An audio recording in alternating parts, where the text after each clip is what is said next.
Lord Lister no 0028. De Koning van de Club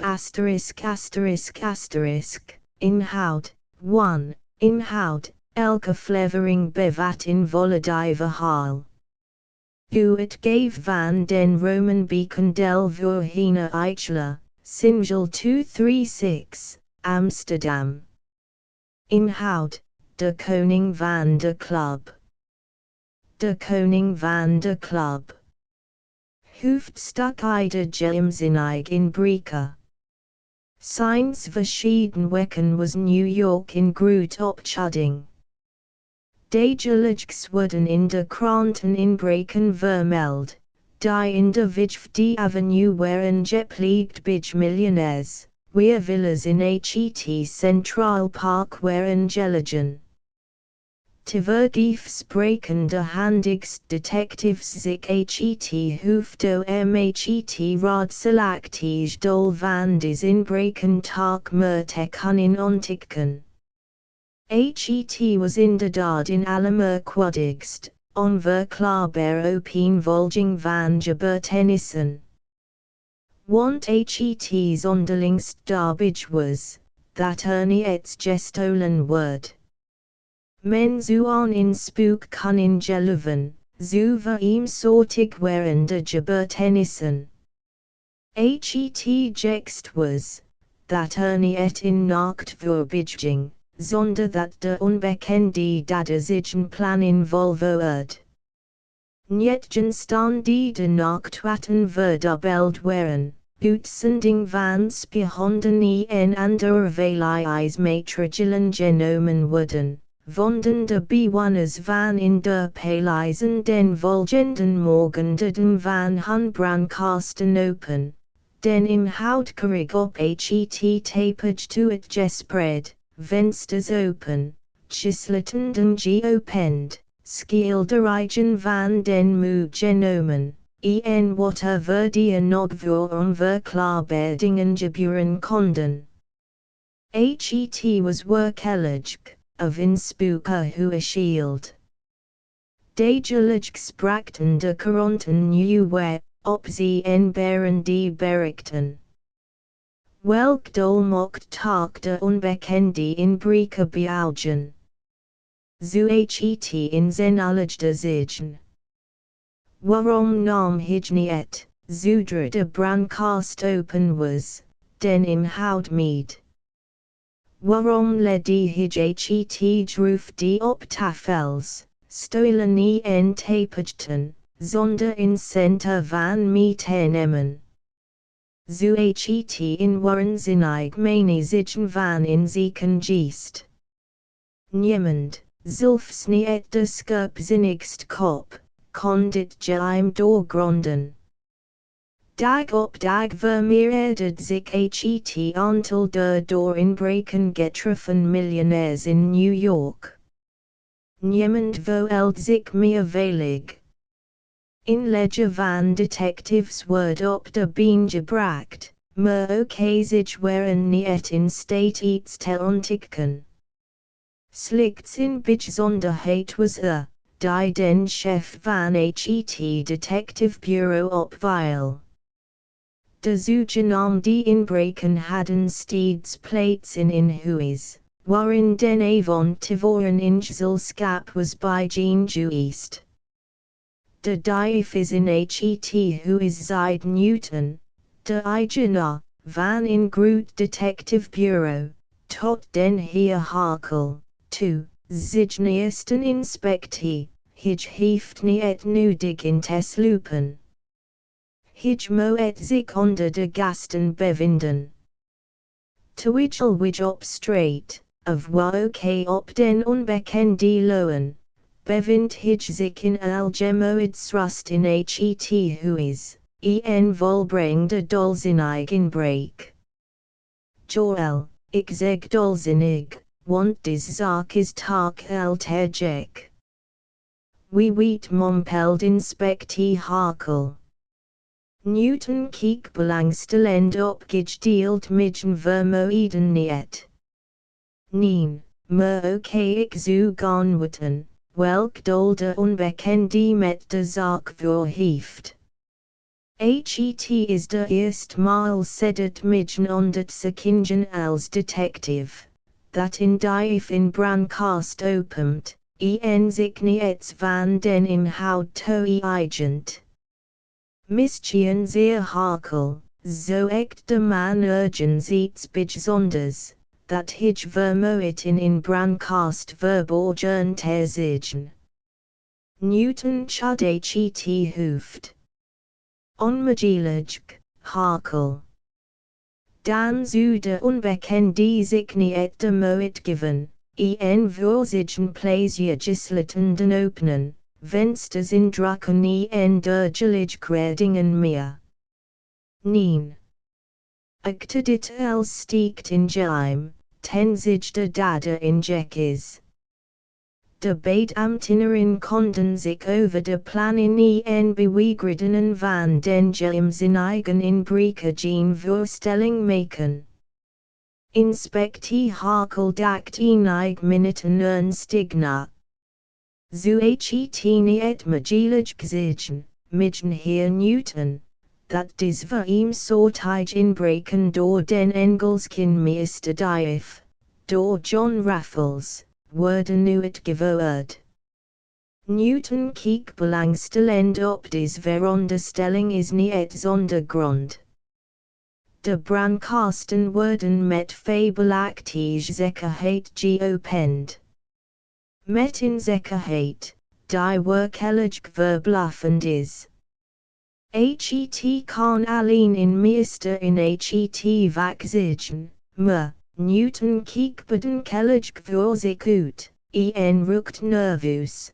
John Raffles kan het niet zeggen, of hout gij den meester dief plotseling voorzugek, dat hij voorzigen egen brandkasten opent, zonder iets uit te nemen. Dat zou belachelijk zeggen. Op dit ogenblik meldt de dienstdode beamt, directie James Stamford. Des hier wenskt den heer Newton persoonlijk te spreken. Na enkele seconden trad Stamford, in man opliefdigd, met in echt jankgezicht, op den heer Newton toe. De detective bood den bezoeker in stoel naast de schrijftafel aan. Ik kom voor in merkwaardige zaak zo begon de vreemde het gesprek, ik weet niet of mijn naam u bekend is. Ik ben president van de New Yorker Vertekeringsmaatschappij in Break en Diefstal. Newton maakt in Beijing. Ik ken u, midden heer Stamford, waarmee kan ik u dienen? De bezoeker stak zenuwachtig in sigaret op ik lief in groot onrust. Tonig van morgen, 2 uur geleden, de bureaus van midden Vertekeringsmaatschappij te Broadway betrad, was midden personeel in de grootste opwinding. Wat was voorgevallen? Stamford sloeg heftig met zijn hand op de schrijftafel. De duivel is los in New York. Midden maatschappij staat op het punt geüneerd te worden. Al ons klanten, die tot de voornaamste miljonairs in New York behoren, zitten in vertwijfeld feeling. Newton lacht. Gij werkelijk in moeilijk parket, midden heer Stamford. Ik weet, wat u bezighoudt. De raadselachtige, geheimzinnig inbreken in de miljonairshuizen. Ingeval de onbekende inbreker overal bit had gemaakt, zat gij geen geld genoeg hebben om klanten de shade te vergooien. Gij het gelijk, midden heer Newton. In speculators ook op de voortreffelijkheid van de politie lacht des, stiet des tekort, dan het gij te betalen. Helaas mompelt de directie, mer het gestis, dat dis onbekende gisteren act de bureaus van midden met chapage bezocht heeft, en jetjen staan de bistelam signalen, ons beet brandkasten geopend heeft. Is iets ontverheemd? Which hebben ons geld op de bank? Me, hier maakt de directie in pause en rukt zich een sigaret op. De onbekende nam ons kaspieken uit en heeft zich daaruit op de hoogte gesteld van ons klanten en voor welke som zich bij ons met chapage vertekerd zigen. Newton en zich inspectie wisselden op dit ogenblik in blik van verstandhouding. Han wordt plotseling het dol van de belachelijk inbreken duidelijk. Nu nam de directie in visite Kurtje uit zijn portefeuille, legde dit voor Newton op de schrifttafel en zeer. 3. Dit Kurtje leidt de onbekende op midden schrifttafel, in incuvert, acte. Newton nam het visite Kurtje en las het. In het volgende ogenblik sprong hij van zijn stoel op, en staarde op het Kurtje, alsof hij in spook zag. Inspectie Harkel kwam op zijn chef toe en wierp eveneens in blik op het elegant stukje paper. Oké, hij schrikt. John C. Raffles mompelde hij. Joel stemde directie Stamford toe. John Raffles, de Engelsk meesterdief, was deze nacht de onbekende bezoeker van ons bureaus. Als het in New York bekend wordt, dat Raffles hier is en werkt, dan kan midden met chapage harden sluiten. Tjang hem is de politie mochtellus. Juist antwoord de detective. Raffles is in state zaak ten grond te ritten. Misschien kunt gij met hem in overeenkomst treffen. In wat ik antwoord voor in detective. Newton had onverschillig de schouders op. Ik dacht dat het in verstandig antwoord was. Verstandig. Tot heden toe dacht ik dat het beroep van de politie was, zulk mensen als deze Raffles onschadelijk te maken en te pakken. Newton glimlacht. Zeker, best directie. De politie is om misdadigers te pakken, inbrekers zich om testelen. En gij zich om de bij u verzekerd klanten het gestolen te vergooien. Maar ik meen, dat gij in de eerste plaats belang bij het niet te behoeven te vergooien. Wanneer wij in misdadiger pakken en ik te slot en grendel zetten, kunt gij daaruit geen voordeel trekken. Gij het gelijk antwoord de directie, maar tot nu toe heeft Raffles nog niet de brutaliteit gehad, zich bij ons aan te melden. Om den mond van Newton speelde in fidgen lach. Ik geloof zeker, dat, als ik Raffles ken, hij zich tot u wenden zal. Ik geloof zo dat de meest van al die inbreken op u gemond zigen. Hij wil u tonen dat gij even zo mochtellus tegenover hem staat als de politie. Wat meent gij, inspectie Harkel? Ik ben van dezelfde mening, mijnheer Newton. Stamford trommelt zenuwachtig op de schrifttafel, toen stond hij op, reikt den detective de hand tot afscheid en zeide, ik betaal u $1000, als gij deze Raffles onschadelijk maakt. Tot nu het gij tak de gevaarlijkst inbrekers slot en grendelgze. Bist direct merkt Newton hoofdstad op, Scotland Yard, het hoofdbureau van de Londensk politie. Probeer reeds sedert tweegeren in veel groeterier som, als prime voorde in hechtenisneming van den groeten onbekende, ter verdienen. Mits ons het to evel te hulp komt, zigenwij, detectives, in dit geval de domsten. Waarom zu het ins verstandige zigen? Neem tak raffles als stil venut in a weerzaak op. Direct Stamford moest ondankste ernstige angeligen het lachen. Ik meen het in ernst zeid Newton. Gij zat u voor groot verliezen vrij waren. Denk eens over na. Wat wilt gij tjan raffles beginnen? Ik. Newton keek naden kend in de voorbijstuk kendi requokjes van zigen sigar.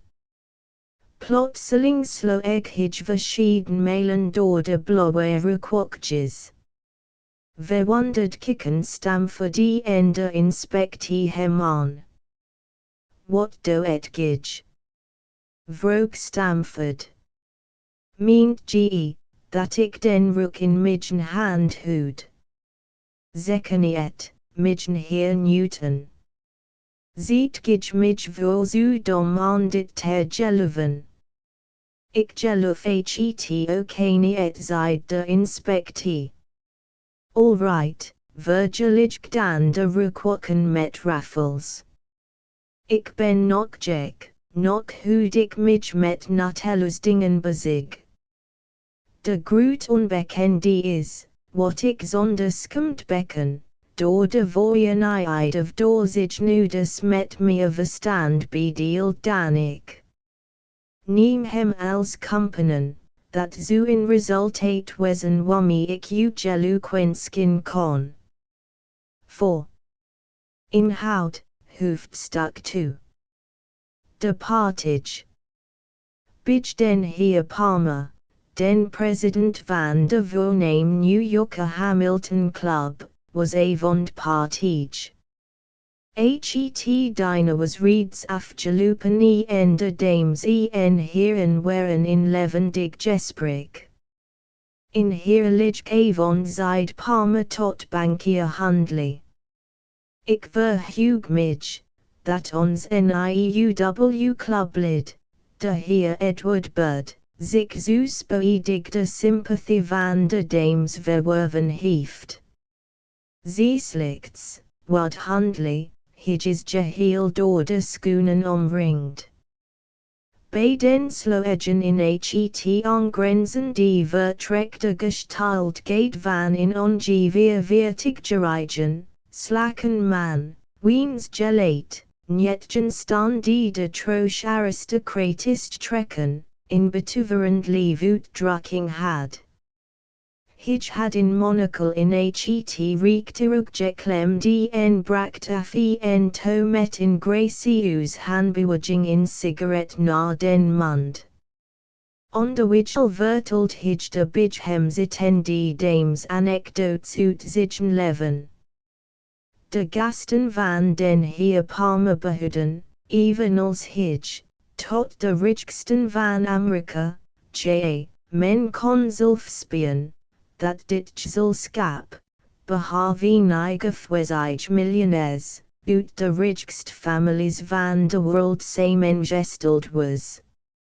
Ik heb zeid Palmer tot Handley, in lastige ballotage wegens het toetreden tot de Hamilton Club voor den heer Bird gehad. Willen mij vrienden vinden, dat hij te korten tijd in Amerika vertoeft. Maar het verheugt mij, dat ik het met mij in vloed doorgezien heb, dat hij lid van ons club wordt. Heden is hij ons trots. Zijn manieren zijn als die van invorst. Hundley, in klein corpulent mannetje, met in of student lelijk gezicht, antwoord, ik weet niet, wat gij anders een bird ziet, Palmer. Omdat hij in zogenaamd mooi man is, met in hem die manieren, is het tak nog niet zeker, dat hij ook in een werkelijk voornaam karakter heeft. Palmer trok zijn wenkbrauwen ergelijk tezamen. Gij vergist u, bird is de vrijend van den hertog van Connaught. Ik heb zelf de vrijend schappelijk brieven gelezen. Men kan den vrijend van in hertog zich niet en tak geen gentleman. Ik houd reeds van enig mijne vrijenden, dat men beskemeling in ironischen bijnaam heeft gegeven. Palmer trok mismo edig aan zijn cigar en vroeg, wat is dat voor een bijnaam? Hundley lacht spottend, streek zich meer mailen over zijn genipt, grigsbar en antwoord, omdat hij in de Hamilton Clubs Chichenbaarde toen aangeven die heerscher is geworden, omdat de heren reeds zijn vesten en dassen nemaken, en zelfs zich, die nu in monocle droegen, zeker in aangeschaft hebben. Daarom noemt men hem den clubkoning. De Hamilton Clubs schijnt zich naar de wensken van den nieuwen heerscher te richten. Daarbij zou ik durven wedden, dat hij niet in staat is in check van $10,000 uit te betalen. Palmer lacht luid. Gij zegt en blijft in echt Yankee, Hundley. Daar gij een gentleman naar zijn checkweek beoordeelt. Maar ditmaal vergist gij u tak. Bird heeft zijn villa in het Central Park voor een miljoen van den heer Tiffany gekocht. Ik meen, dat een man, die in onzen geldommentig over zulk in som beschikt, tak wel in de gelegenheid zal zijn, in check van $10,000 uit te geven. Hundley bromt iets onverstaanbaars, had de schouders op een zijde, het komt slechts op aan, uit welken zak des miljoenen gekomen zijn. Nu word ik tak wellig boos. Antwoord Palmer en nipt met een ergelijk beweging de rusk van zijn sigaar. Dat is belachelijk, wat gij daar zet. Helemaal niet, antwoord Hundley, het gij al eens van zekeren Lord Lister, den zogenaamden groot onbekende, gehoord. Van Raffles. Zeker, van Raffles. Des mens quirkt slechts, 5, met groot vermogens, leeft els in vorst, en niemand kent hem. Palmer lacht luid. En gij het vermoeden, dat ons clubkoning, de heer Edward Bird, de vrijend van den hertog van Connaught, misschien zelfs des Engelsman, die John Raffles is. In plaats van te antwoorden, trok Hundley de schouders op en blies zwaar uit. Dat is in praktisch inval van J.E. Hundley. Het gij een middag aan het dynamischen ter veel van de lamsbout gegeten. Waarom? Bromt de gevraagde. Nu lacht Palmer. De bout schijnt bij u te zijn blijven zitten. Ik heb de laatste jaren meer zelden zo'n onmogelijke opmerking gehoord, als die gij daar even deed. Misschien houdt gij mij ook reeds voor een misdadiger. Of zegt gij zelf soms in. Men skjuft zu gaan wat van zichzelf op anderen. Handly antwoord met in kwaadaardigen blik, die den heer Palmer te denken gaf.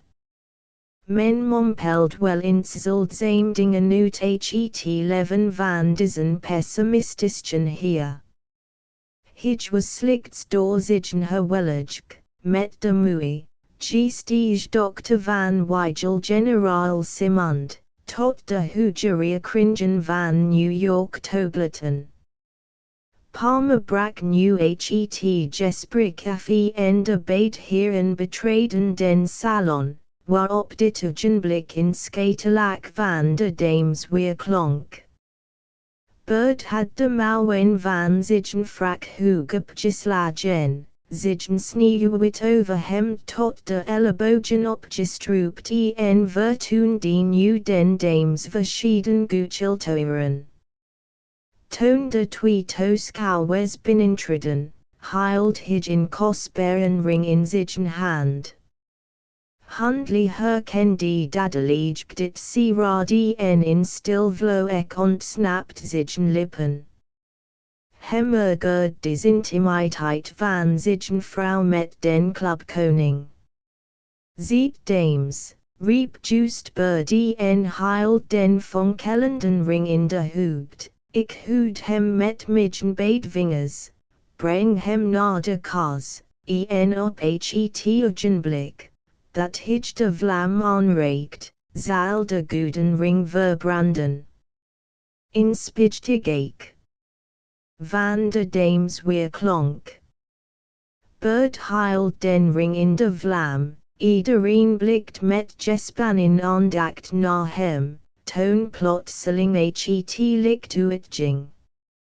Allan was egen kikken gespannen naar de handen van den goedchelaar. Zij waren ladai. De ring was weak. Bird keek met in vrolijk lach naar de verwonderd gezichten van bijna al zijn toeschouwers. Het het verbranden van den ring aanschouwd. Dames. J. Riepen de dames. Tak niet, riep Bird, ik beweer het tegen deel. En wel, dat gij u vergist het. De ring is niet verbrand, maar, als ik mij niet vergis, hij trad op den heer Handly toe, die naast Palmer stond, veroorloof mij, dat ik a sigaar wegneem. Voor Handly iets kon antwoorden, had de koning hem de sigaar uit den mond genomen en doormidden gebroken. Voor de verwonderd blikken der dames kwam de ring uit de sigaar tevoorschijn. Het gij helemaal niet gemerkt, dat a sigaar zo zwaar was, midden heer Handly. Lacht Bird. Neen, bromt dis, en ik houd ook niet van zulk grapjes. Ziet gij, dames, ging Bird, onbekomen de giftige opmerking van den miljonair, verdier, dit kunstje berust slechts op een optische misleiding. Terwijl ik met mijn vinger de vlam uitmaakt, nam ik den ring snel in de linkerhand en terwijl ik de sigaar van den heer Handly doorbrak, en gij allen naar mijn rechterhand kijkt, schoof ik den ring in de sigaar en toen die hem udana. Alradigst, riep mevrouw Handly, het klinkt zeer eenvoudig en tak geloof ik niet, dat in van ons dit kunstje zo nadoen. Ingaan meer het gesprek verliep de avond. Ieder der gasten begaf zich naar huis met het bewustzijn, in den heer Bird in aanwinst voor de club te hebben leren kennen. Toon Handly met zijn vrouw naar huis reed, snoord in de nabijheid van het Central Park de blodgelakte auto van den heer Bird, die hij zelf, in plaats van den chauffeur, bestuurde. Hijmatugdi opditogen blikzigen vart en stuurdzigen wagen nast het half geopendi rampje van de coupe van Hundley. Goeden nacht, mevrouw Hundley. Ik hoop, u morgen begin wandeling in het Centraal Park ter mogen begroeten. De dame stak haar voorneem, behandsko en die vingers door het venster. Hastig greep na, in het goeden nacht, midden heer Hundley. Toen word de motor op groterie snelheid gebracht en was in het volgende blik verdwenen. 6. In merkwaardig vriendschap, bromt de miljonair tot zijn vrouw, die gijdizen zogenaamden club koning toedrugt. Men spreekt reeds op in het aangenaam manier van. Bird is een charmant mensk. Antwoord de dame, ik zou niet weten, wat op hem aan te merken valt. Hij is een volmaakt gentleman, iets, wat ik van andere heren uit midden naast omgeving niet juist zeggen kan. De steek on de water was voor Hundley zelf. Hij zweeg in ogenblik en stak een sigaar op dat wil ik niet luchenen, antwoord hij. Gerd deed hygienic trekken. Ik zal hem in teug houden. Hij is ongetwijfeld in avonturia. Mevrouw Hundley lacht zachtjes. Merkwaardig, dat geopens den rechtschapen man uithang. Ik wil mij tak veroorloven te zeggen, dat speculators als behavior zeggen. Als ik alleen maar aan denk, op welk gij midden weder gedwongen het, mij u tot vrouw te geven. Dat was in Skukkenstreek, die een eerbaar mens nu had klaar gespeeld. Zwitch. Vloekt Hundley, en tug mij niet. Gij weet even goed als ik, wat je weder aan mij verbond. Als ik gewild had, was hij op zich nuden dag nog in de gevangenis gekomen, en gelaagt vandaag op straat. Ik. 10 miljonairs heb ik aan iederen vinger, als ik wil. Inspottend, zilver elde lacht weer klonk. Juist was midden portet als dat de moest vrouw van New York in de zondagskouwerend openbaar gemaakt. Ik heb het dus niet nodig, te leven aan de zij die van in zuiden rijden man, als gij en daarbij, midden weder is dood. Niet zijn naam, sist Hundley. De naam van generaal Simond, die ook de jouwe is. Het hang van midjaf, of de degen van den duden generaal op zijn graf gebroken zal worden. Schoft. Met van het fonkelen diogen keek mevrouw Hundley haar man aan. Met in vloek greep hij haar hand en drukt die tot zich in smart kreet uitstuurt. Je bent brutal. Met in snel beweging ontrok zich hem haar hand. Ik zeg je, dat ik de eerst, best gelegenheid zal benutten, om mij vrij te maken. Je bent in Lugena. Niemen zal je beschuldiging van den dood geloven. Hij lacht hoonend. Probe het me, en ik breng je moeder, die van de misdaad van je weder afweet, nog in de gevangenis. Je weder is helaas dood, maar ik heb een schriftelijk bewijs van schuld van zijn eigen hand. Eldeling. Zich die zich verachtelijk van hem af. Ik hoop nog met u af te rekenen, en ik zweer je, dat ik mij op den dag, dat ik ontk, dat je mij billigen het, op je reken zal. Dat kan je doen, and wat handly could, het bewigs, dat ik waarheid spreek, ben je zelf, midden doe ifje. Je het, schijnt het, vergeten, dat je weder je op den een smeekt mij te gewen. En verdier kan je worden sparen. De miljonairsweek. De elledeling had gellijk.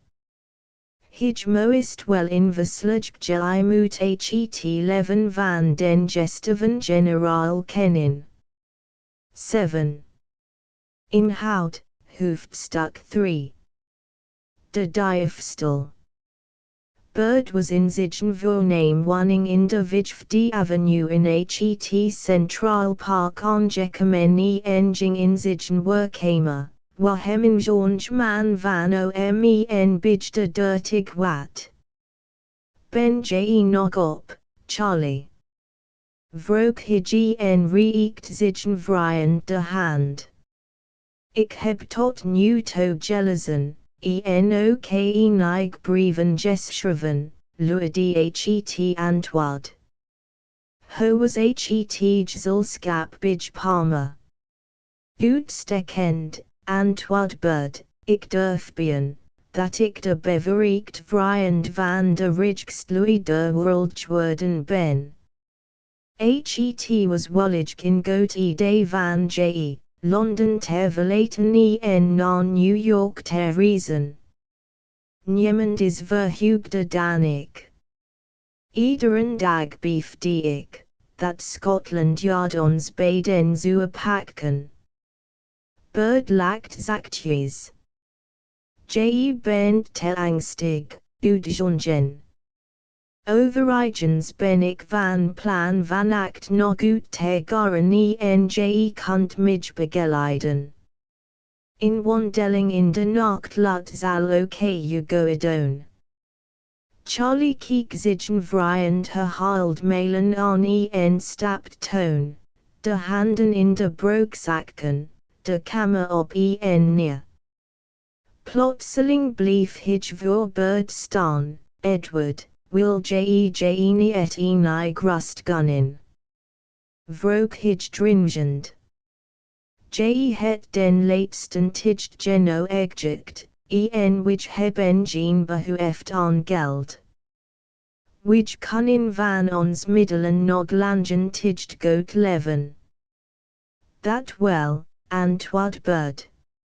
Ik ben ook niet van plan. Mij het vermogen van wie ook, in New York tot eigenen, maar ik moet mij over iets oriënten. Stel je dus gerust, kleed je aan en gemet mij meet, Charlie. De aangesproken spraak, nadenkend in het woesteren die, ik had gemeend, dat je sport eindelijk zat opgegeven hebben. Nu drift is onze lijk hartstikt je op nieuwe avonturen. Je zat hier in Amerika in almagelig krust en behageligheid kunnen leven. Geen mens kent je en niemand weet, dat ik te den onugelijken naam Bird zich de Engels gloed liste. De Bert John Raffles verbergt. De groot onbekende liet in helder lachen huren.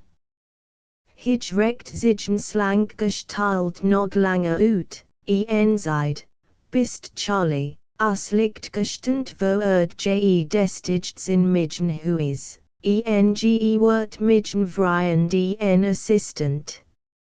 Nu het, me gevengen. Me gehangen. En tak, mocht je bergekregen hebben, dat je midden vriend zicht worden, dan staat het je de ogenblik vrij, je van mij los te maken. Ik zu in dit gevel zorgen, dat het aan niet ontbreekt. Ik zu slechts stigen zigen, die ontbered. Het leven zu mij, zonder u, wervelen. Men moet tak iemand hebben, waarmee men van gedachten kan wisselen. Ik denk ook absoluut niet aan, je te verlaten, zeer Charlie Brand, maar ik zou van je willen, dat je me rust neemt. Ik zeer je reeds, dat ik niet het plan heb, op die afstel te gaan, maar ik ga naar een rendezvous met een dame. Charlie Brand keek hem met verschrikkingen aan. Met een dame. J. Midden vrijend. Ben je verliefd? Dat kan ik niet zeggen, mij wordt een keertje toegestoken bij het verlaten van de soirée, waarop mevrouw Handley mij smeekt, haar deze nacht om 3 uur in den winter in op te zoeken, daar zich mij iets juitigs heeft mee te delen. Tegelijkertijd kwam een sleutel in mijn hand, waarmee ik de deur kan openen. In merkwaardig rendezvous. In hoeverre merkwaardig. 8. Ik meen met betrekking tot den tijd. De dame zou tak ook op den dag gelegenheid kunnen vinden over de zaak in kwestie met je te spreken. John Raffles had de schouders op, stak een sigaret op en keek naar de groot, staan die klok, die zo even 2 slagen deed horen. We weet, Charlie. Mevrouw Handley zal dit zaak op den dag niet kunnen oplossen. Wij zullen het haar maar overlaten. Ik neem je als wat meid. Het is nu 2 uur in den nacht, over een half uurtje zullen wij opbreken. Terzelfde tijd, dat Raffles en zigen vrijend de 5e Avenue aflijpen, was het who is van den heer Palmer door meer dan een half dozen detectives onder aanvoering van den heer Newton bezet. Tevergeefs swatten zich op het bezoek van den eigenaardigen inbreker. Newton had geen geluk. Hij had gehoopt, dat de onbekende inbreker de soirée van den heer Palmer zou benutten, om naar afloop daarvan zich raadselachtig misdaad te volvoeren.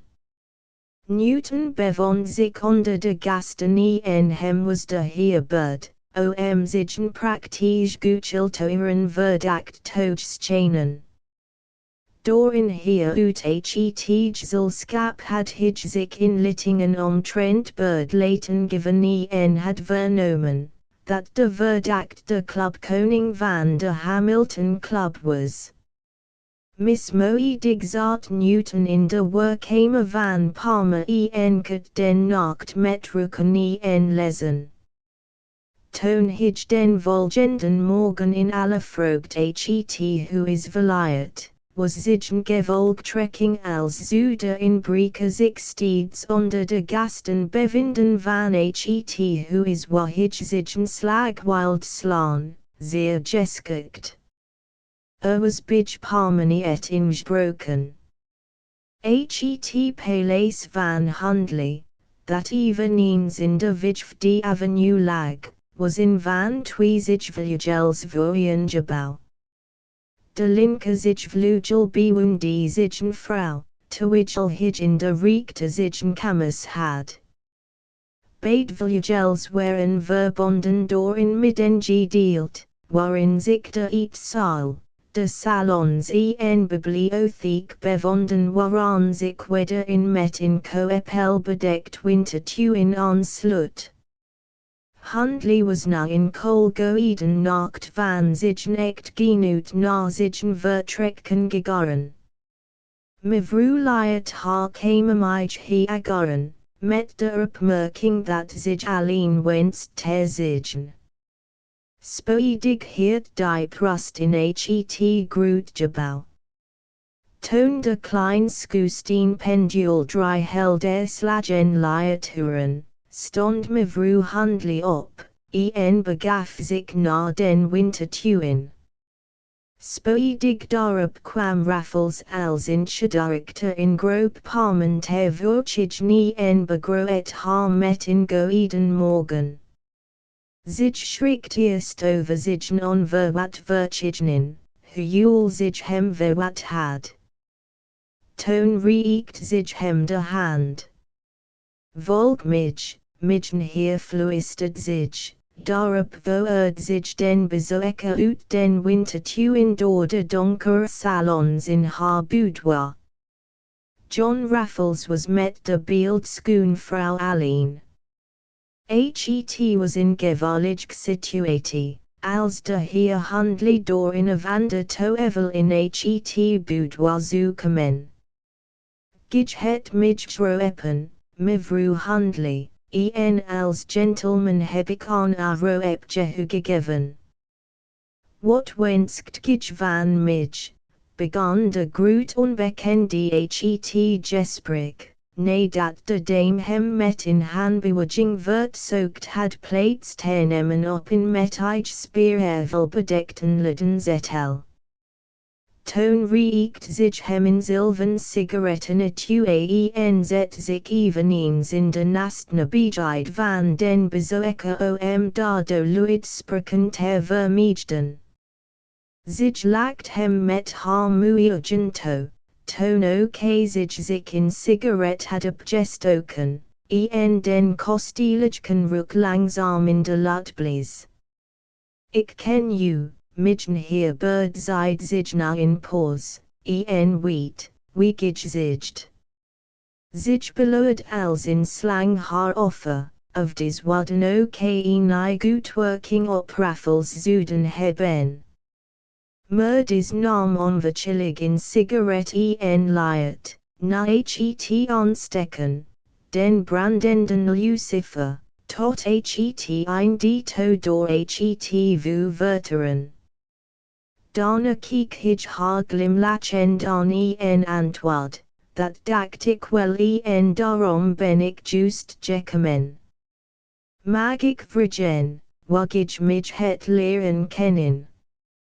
Mevrouw handly led haar linkerhand zacht op zijn arm. Gij herinnert u mij watchigen lichknie et meer. Het is reeds 5 jaar geleden. Ik ontmoet u op in diner bij den Graaf van Winston. Gij wordt mij toon voorgesteld als officier bij het Engelsk leger, which wisselden enig wadden samen en toon het gij mij vergeten. Wat gij toon reeds gered. Nien antwoord zich met iets bitters in haar stem, ik had dit geluk nog niet leren kennen. Midgen weder lief die toon nog. Misschien herinnert gij u midgen mij naam, Alice Simond, dokter van generaal Simond. Raffles hard ontkenning de schouders op gij moet mij verontschuldigen, mevrouw handly, nein, maar ik herinner mij aan naam niet meer. Het gezelschap was DNA van Tetolrijk. Over de 100 personen nikt zichen met gezellen, maar ik herinner mij op persoon zo duidelijk, als waar het eerst gisteren geweest. Gij steekt, zonder u een compliment te willen maken, heel voordelig bij de ander heren af. John Raffles maakt in licht buiging, boog zich over haar hand en kust die. Zich sprak verdier, in denzelfden nacht hadden merkwaardig diefstal in het huis van den Graaf plaats. In portefeuille met juetige documenten verdween uit zijn schrifttafel. 2 dagen later las ik in de kranten, dat de zogenaamde Engelske officier de papieren verduisterd had, en dat Lord Lister, de groot onbekende, John Raffles was juist. Heel juist lakt dis, gij het in uitstekend geheugen, mevrouw. Ik heb al die jaren met de grootst belangstelling als gelezen, wat over deze geniale man wordt openbaar gemaakt, en de kwijtels hoopt ik, dat het toeval mij gunstig mocht zijn en ik hem nog eens mocht ontmoeten. Raffles maakt in toestemmende beweging. Het toeval was u gunstig, mevrouw Handley. John Raffles is bij u waarmee kan ik u dienen.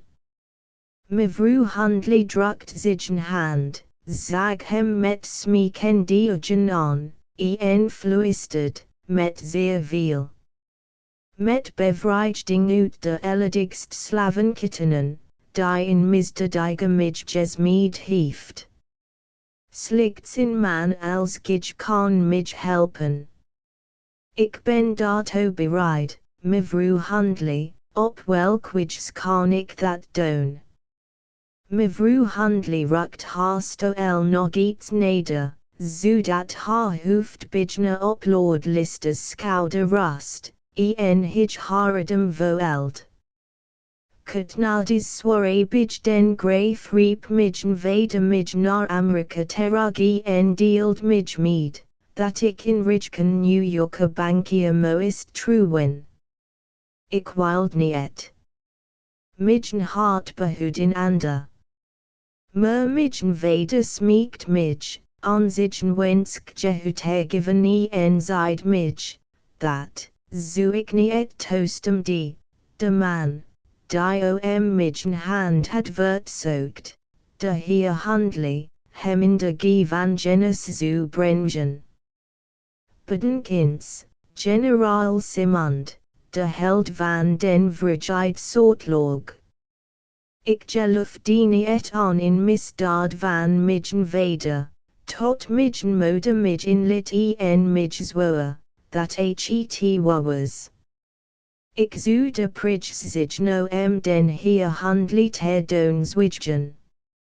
John Raffles zag haar doordringend aan. Deelt weder of moeder ook med, aan welk misdrijf vaders ik zou hebben schuldig gemaakt. Mevrouw Handley chad het hoofd. Nog mijn weder, nog mijn moeder, gaven mij nederige veldering daarover. Maar ik geloof, dat Handley den sluitel tot dit geheim bezit. Nu wilde ik u verzeker, mij bij de veldering behulpzaam ter willen zijn. Ik zelf geloof niet aan, maar ben ervan overtuigd, dat Handley de schurk is, die mijn weder in zijn goedmoedigheid tot in of andere gevallige condemning heeft verleid. Dus wilt gij mij helpen? Zeker, met het grootst genoegen. Geef mij slechts den weg aan, om ons doel te bereiken. Zich draait 9 seconden, als schud zich, het wat uit te spreken, daarna fluistert zich, haar mond heel dit bij zich opbrengende, door in diefstal. John Raffles lacht. Zich gij bevereased. Vroeg mevrouw. De groot onbekende keek haar lachend in de ogen, terwijl hij zeid, zie ik er zo bang uit. Toen sprak hij, ernstiger wordend, verdier, het is minder gevaarlijk voor mij, in diefstal ter volbrengen dan in het gezelschap van zo en mevrouw te zijn. Denk nu niet aan mij, maar aan dat wat wij voor hebben. Het is niet gemakkelijk. Het handelt in diefstal, die nog gedenkt volbracht moet worden. In de slaap came van midden man zultgij in koffer vinden, die met geheimslitten zo goed vertekerd is, dat niemand dan handly alleen hem weet te openen. Daarin, meen ik, zullen wij de oplossing van het misdrijf van midden weder verborgen vinden. Midden mode ik zouden u op ons neen danken, als het u gelukken mocht, ons uit de handen van diesen schurk te bevrijden.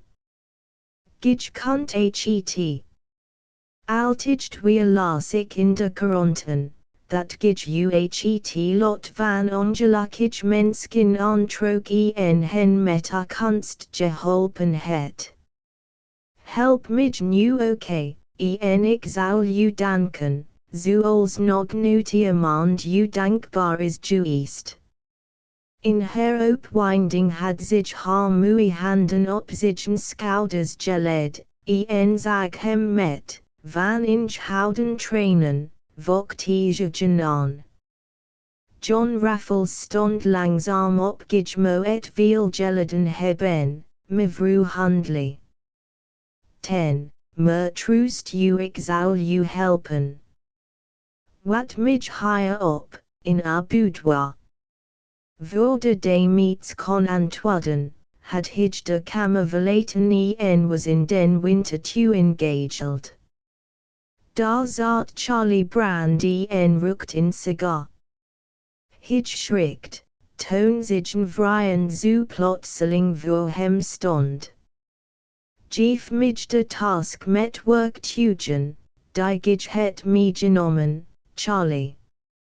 Ik heb te verwachting in klein werk te doen. Charlie Brand reikt het klein, zworteld naartoe en zeid beslist, ik vermoedde, dat gij heden nog te werken had. Wees onbezorgd zeid Raffles, het is geheel zonder gevaar, wat ik te doen heb. Daarna ging hij door de salons, naar den zich vleugel waar handly sliep. Als in shada sloop hij door de rig gestaffeerd ruimten.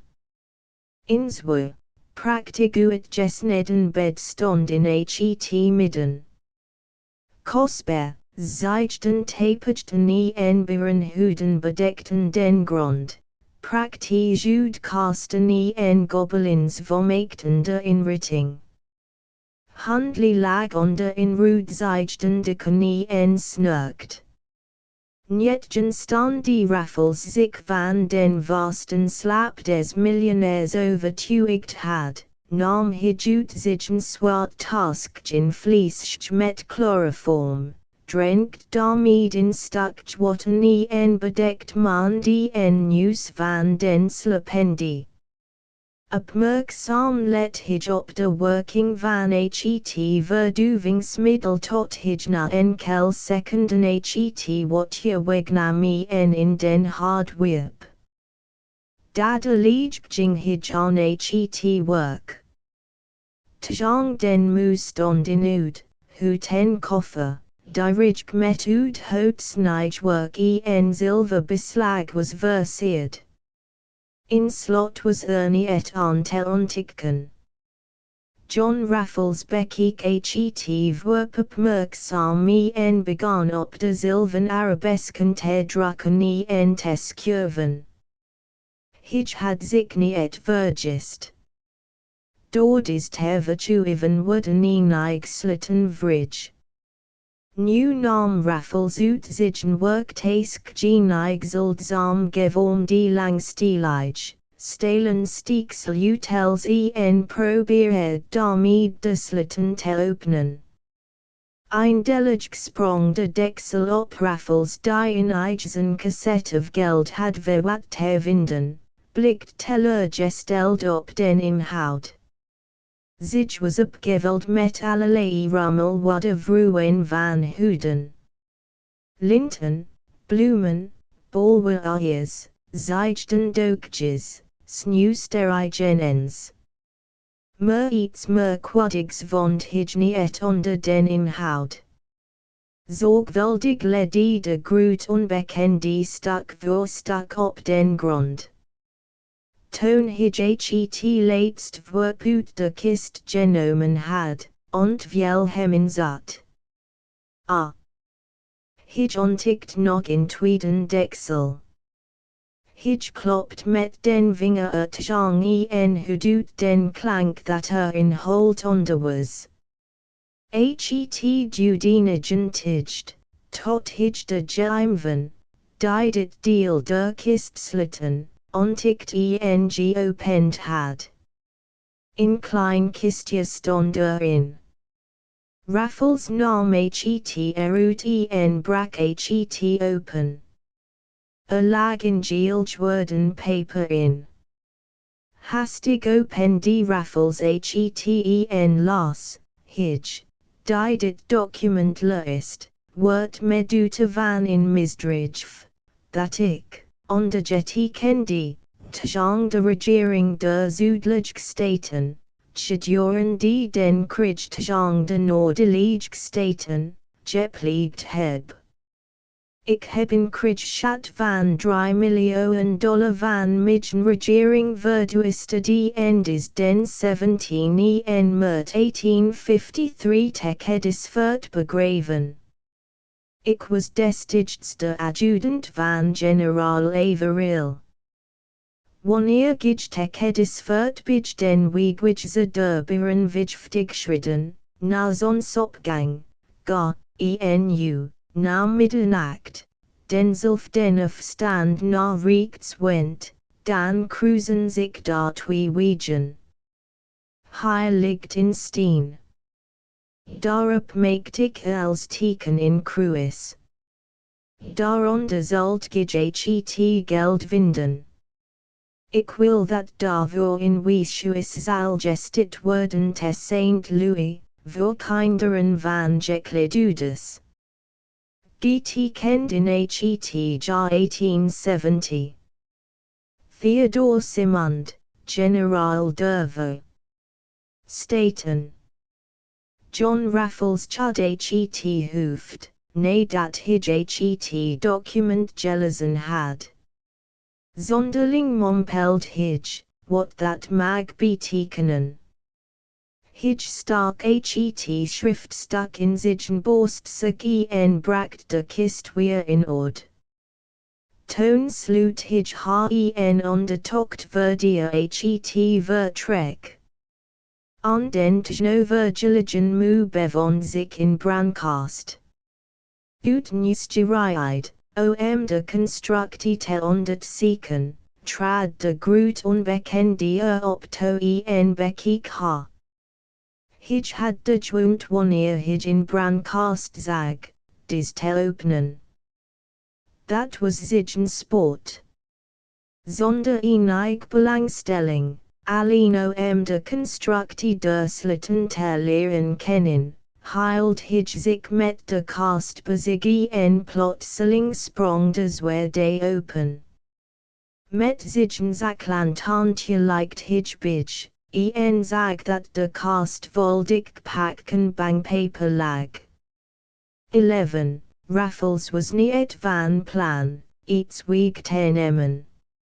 Slechts vast testelen hoe groot de heiligende som was, nam hij in pak duty en bladerde het door. Het waren $5 biljetten. Reeds wild Raffles zeddy weeg leggen toon hij schrikt. Hij trok in bankbiljet uit, liet het verschieden malen door de vingers glijden, hield het boven het licht van zijn elektrisch lantaarn, en ledde het toon zorgvuldig op een klein tafeltje. Toen trok hij een ander biljet uit een ander pakje te voortschrijven. Wederom ondertocht hij het als de eerste keer. In spottend lacht speelde zijn mond, en hij ledde het bij het ander. Toon nam hij weer in nieuw pak jut de kast en nam dezelf die proef. Ok hierut le die hij twee bankbiljetten terzij die. Toon maakt hij als weer in ord, sluit de kast en stak de via ontver die $5 biljetten in zijn brieven task. Uitstekend mompeld hij. Toon hij de slaapkamer verliet, in het boudoir terugtrekken. Hoofdstudent staat de dame op het document dat Raffles haar toonde. Wat kan dat betekenen? Was het bekend, dat haar vader in den oorlog der Zuidstaten tegen de Noorderlige Staten heeft meegevochten?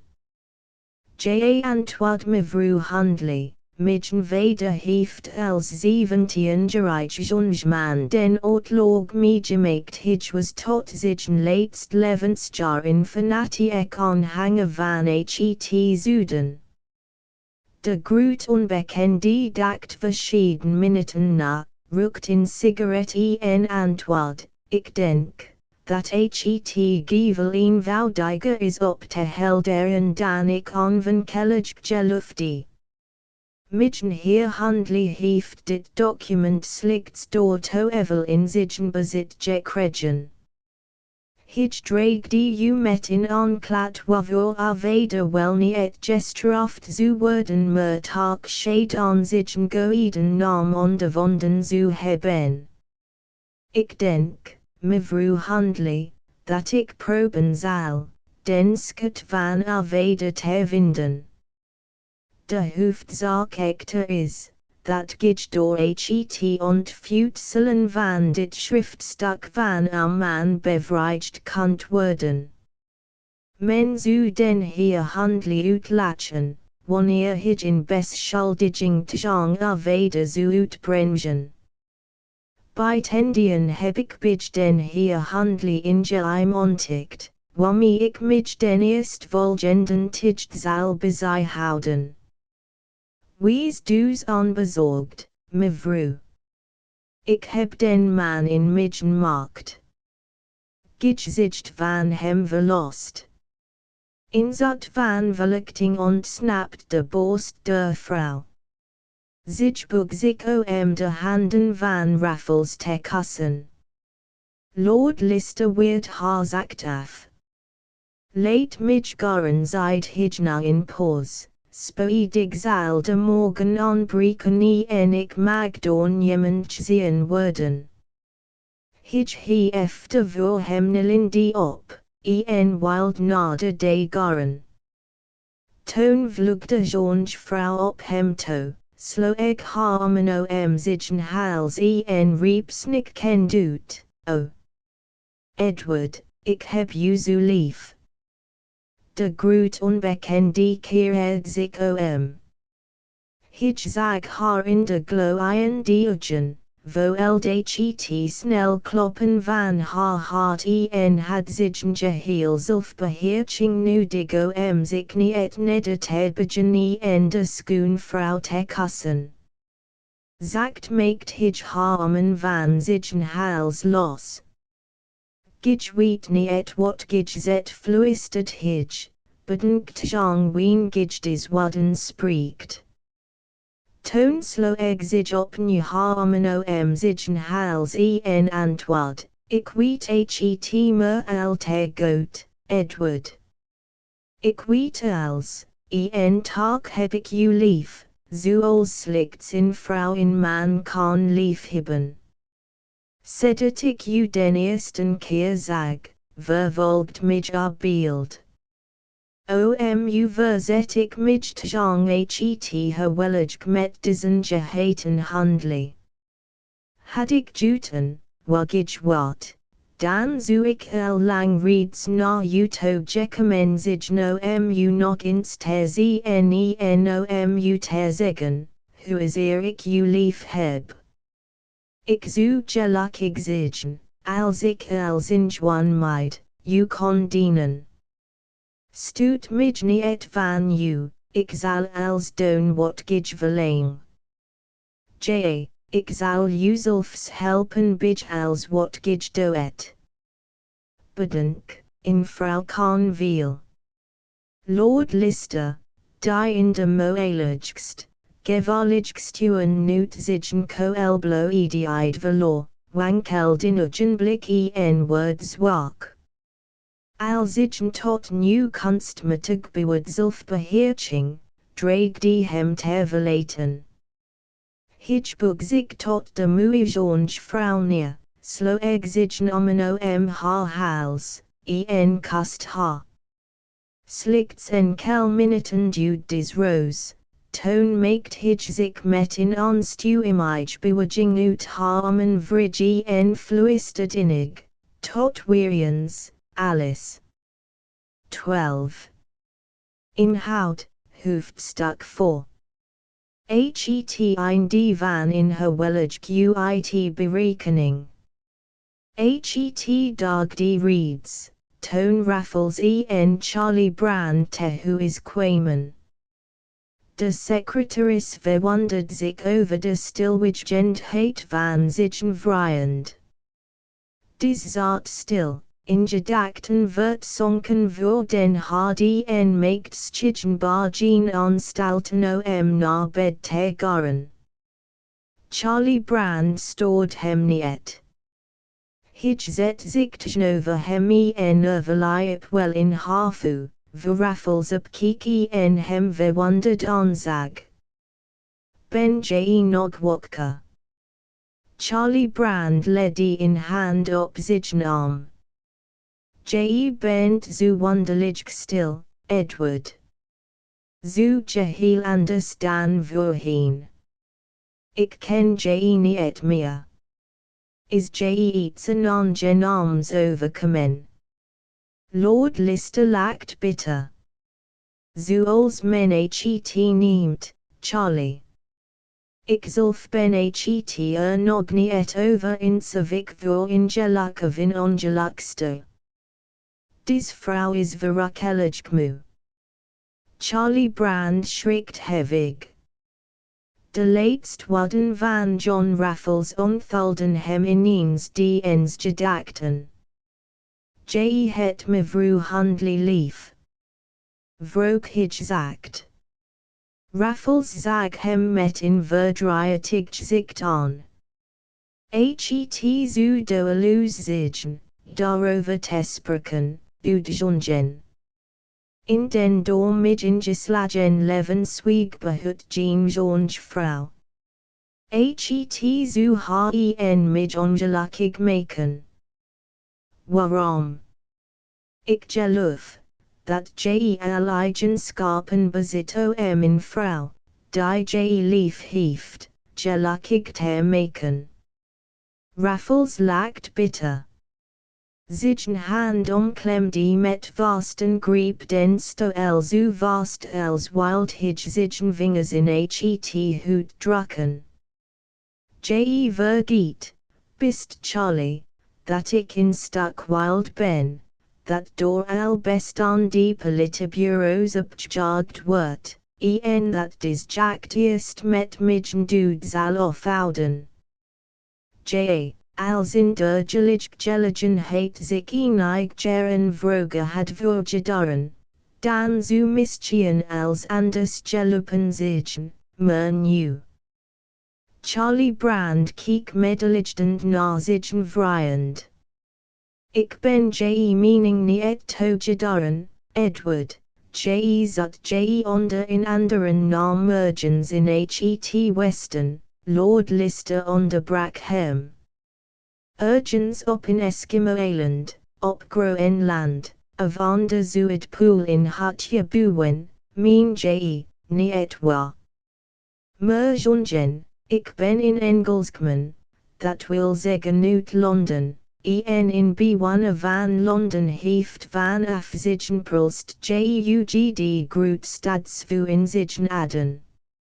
Nut zal ik mij ergens anders gelukkig geworden dan in ons verrukt, neverlakt je en tak zo eigenaardig moe Londen. Neen, late ons daarover zwijgen. Ik zou niet geijang zitten voor in Eskimo-eiland, zelfs niet anders ik die van in vrouw. Bovendien, hij maakt in handbeweging als slow ik hij met indigen door de lat, laten which that the laten veren. Ik ben nu eenmaal Raffles zal Raffles blijven. Mag ik weten, wat mevrouw handle van je verlangde?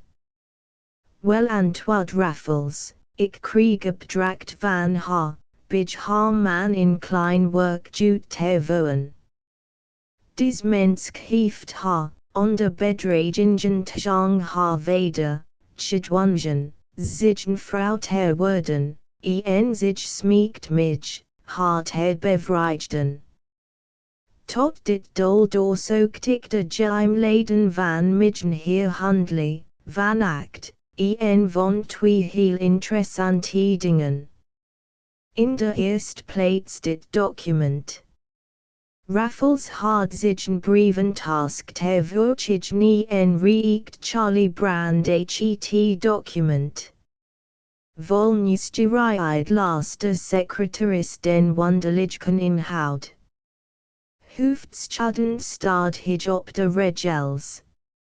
Merkwaardig zeer hij, wat kan dit beduiden? Des gestie dennis is mij onverklaarbaar. Mij in het geheel niet antwoord Raffles, en ik hoop, de eerstvolgende dagen, dit raadsel met je op te, 13, lossen. Daarna vond ik echter nog iets van veel meer uit. Bijdes worden had hij uit zich een portefeuille via meegenomen bankbiljetten en reikt ze Charlie Brand. Verwonderd kijktes daarna, en wist niet wat mee te beginnen. Je kunt ze voor mij inwisselen laat Lord Lister, maar ik ze eerst in suppletten dan. Charlie Brand ondertocht ze verschieden minuten, maar hij kon niet opvallends aan ontdekken. Je ziet niet bijzonders aan. Met den besten wil niet. Zich voortreffelijk gemaakt, maar uitzonderlijk betaal voor des bankbiljetten nog geen 5 cent. Zich valsk. Valsk. Charlie Brand ondertocht nogmaals maar kon niet verdachts aan ontdekken. Tak is het zo communict Raffles. Het is nauwelijks te zien, want ze zich meesterlijk gemaakt, maar aan het paper kan men het voelen. In verduiveld napwerk. Het fidgenst gevoel in de vingertoppen is voor nodig dit duivelswerk als echt te herkennen. Ik heb al menig valsk bankbiljet in mijn handen gehad, maar het echte toegeven, dat ik nog nooit zo en napwervels zien heb. Van des biljetten zo men miljoenen kan uitgeven, zonder den minsten een bijkassiers op te wekken. Vergis je niet. Vroeg de secretaris op verlenden toen. Geen kwestie van, lacht de groot onbekende, dan zou ik Raffles niet moet inzigen. Ik onderzoek iedere zaak tienmaal scherper dan anderen. Met des ontdekking hoop ik overigens met den heer handle iets zeker te doen. Het was tegen den middag van denzelfden dag, dat handle in het boudoir van zijn vrouw kwam. Hij wilde haar verzieken met hem uitrijden te garen, daar hij hoofdpijn had. Het was de noorking van de chloroform die Raffles hem in den nacht had toegediend. Hij vond zich echt genoeg met haar kamemij bezig, haar toiletten, was en verdier als wat haar toebehud, in koffers te pakken.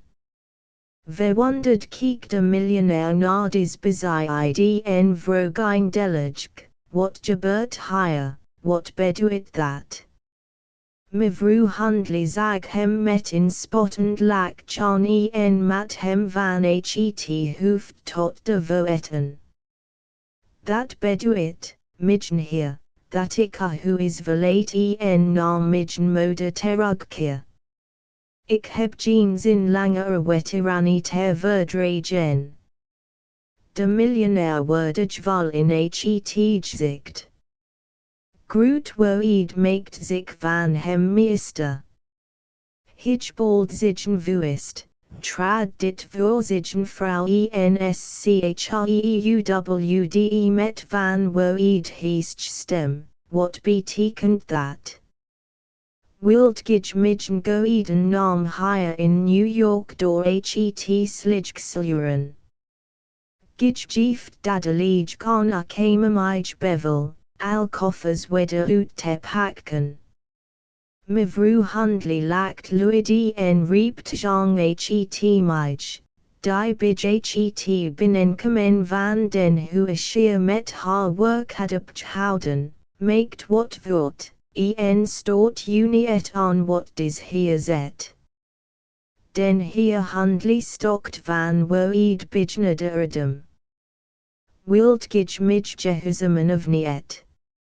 Schreeuwde hij. Zo ik in hondo ter gehuzamen, niet in mensk, was het rustig antwoord des worden brachten den heer Hundley bijten zichzelf van woord. Hij zagen dat des vrouw haar plan om hem ter verlaten, werkelijk uitvoeren. Hij rende in de kamer op en neer.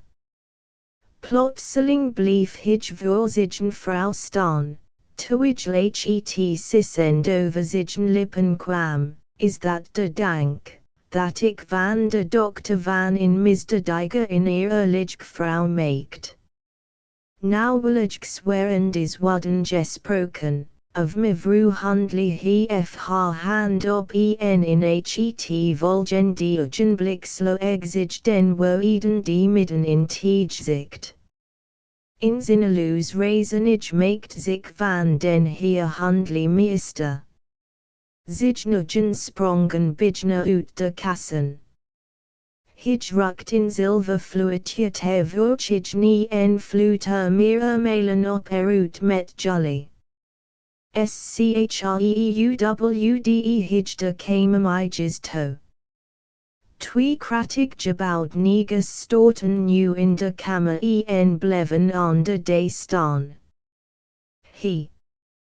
Jose en Tom, riep Hundley.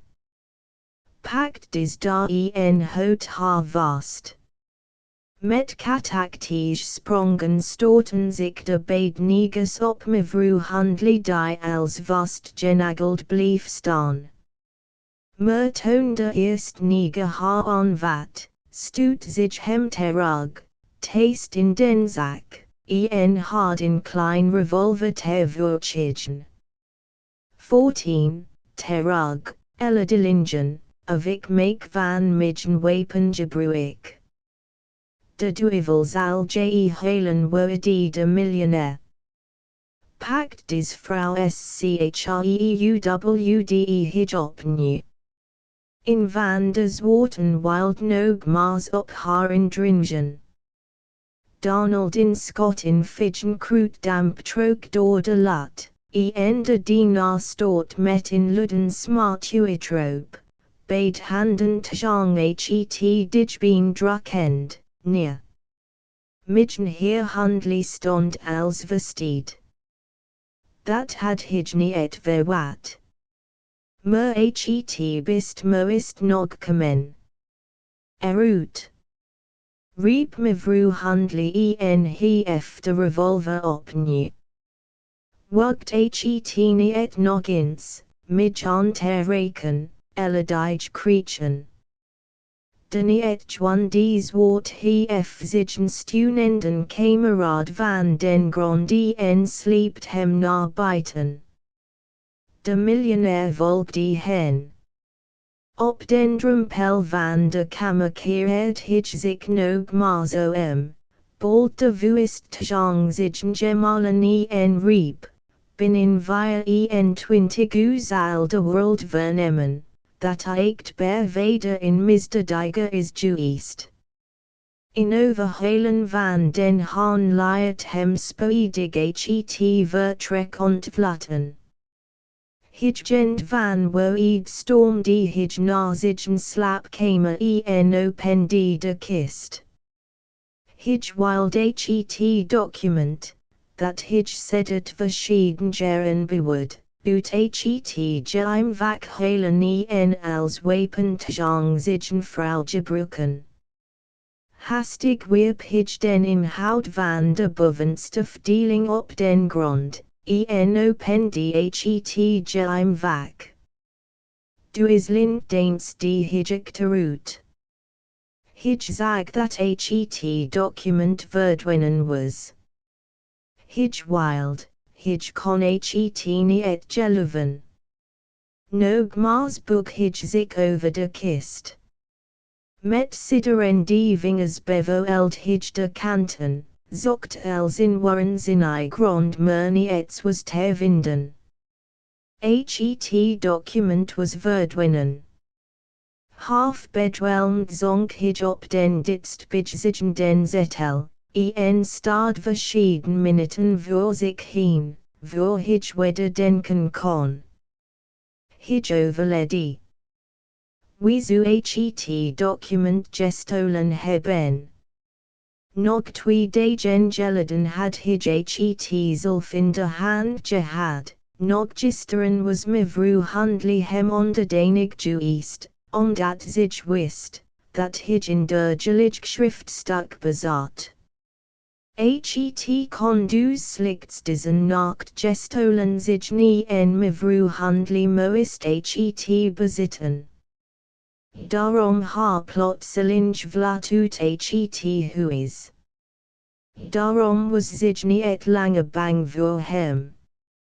Maar hoe had zich het aangeled? Wieso juten hebben, hoe de geheimsluiten van den koffer te openen. Dit els bleef in raadsel. Zelf was inderdaad als directie van in bank in bezit van dit document gekomen. Mijnheer Simond, de vader van zijn vrouw, had bij hem in safe gehouden, waarin wat of al papieren bewoed. Gedurende die zijn president chap aan de bank, had mijnheer handel steeds de grootste belangstelling voor de depots van zijn cliënten. Schat de gemeenst misdaden niet, en doorzoekt des nachts de in de bank bewoedligende papieren. Op deze manier had het document van den heer Simond gevonden en het zich eenvoudig toegeëigend. Toen Simond het wel is bemerkt en hem daarover, ondervroeg, antwoord koelbloedig, het interesseer mij niet, misschien vergeefs, omdat ze kinderen naar den begravenschap te ondernemen. Mij interesseer alleen dat in misdrijf het begaren. Daar nu echter in dokter het, van wie men zet, dat zich de moest vrouw van New York is, en ik haar wil bezitten, zo verklaar ik eerbiedig, dat ik bereid ben het stilwidgen te bewaren als mij weer dokter tot vrouw geeft. Mijnheer Simond, die zich goeden naam wild redden en die in zich geugd, in vlaag van lijkt sinheid, toon zag dat de zuidelijke staten zouden verliezen, den hem to evertruden schat voor de noordelijke staten wild redden, vervuld den wensk van mijnheer handel. spoedig daarop stifter generaal. Toon de bankier in den namiddag zigen villa valiat, vernam hij van den portier, that zigen vrouw, met de koffers, reeds het who is verlaten had. Zich ter verstruering hij naar de Hamilton Club en begon, na gedieneerd te hebben, veel te drinken. Hij was reeds goed aangeschoten. Toon Palmer in de club kwam en lach en riep, handly, ik moet je de groeten overbrengen van je vrouw. Ik trof haar met bird op in wandeltoertje in het Central Park. Handly stond langzaam op en ging met wankelen die schritten op Palmer toe, leed mij met rust met des vrouw stotterd hij. Dat wil ik je echter wel zeggen, dat als ik dizen, 15, bird, dizen zogenaamden club koning aantif, hij midgen vuisten zal volen. Hij is degene, die na het schijnt, midgen vrouw het hoofd op hol heeft gebracht. In demloos stilt volk die op des wadden. Zoals het wel meer met toeverleiden ga, juist op dit ogenblik trad bird, alias Raffles de zaal in, met in Rudnagel bloem, de lievelingsbloem van mevrouw Handley, in het noopskat. Met in vrijen delig lacht begroeten hem de vrijenden, die hij in de club had leren kennen. Palmer was intuition nederbij gekomen en had hem de hand geschud. Dan bracht de voorzitter zigen maand bij het o van den juist binnengetted en fluisterd, vermeed el ruzie met Handley. Hij is dronken. Handley sloegdes zien met bloed belopen ugengate. Plotseling verhef hij zich uit zigen zetel namen half gelig die champagne vlees en smeet die na Raffles. Daar het gedag tennis, hond. Schreeuwde de aangeschoten woedend. John Raffles when die snel het hoofd terzijde, waardoor hij geen nadelig gevolgen van den worp had. Hij is dronken riepen enig heren, laten de bedienden hem wegbrengen.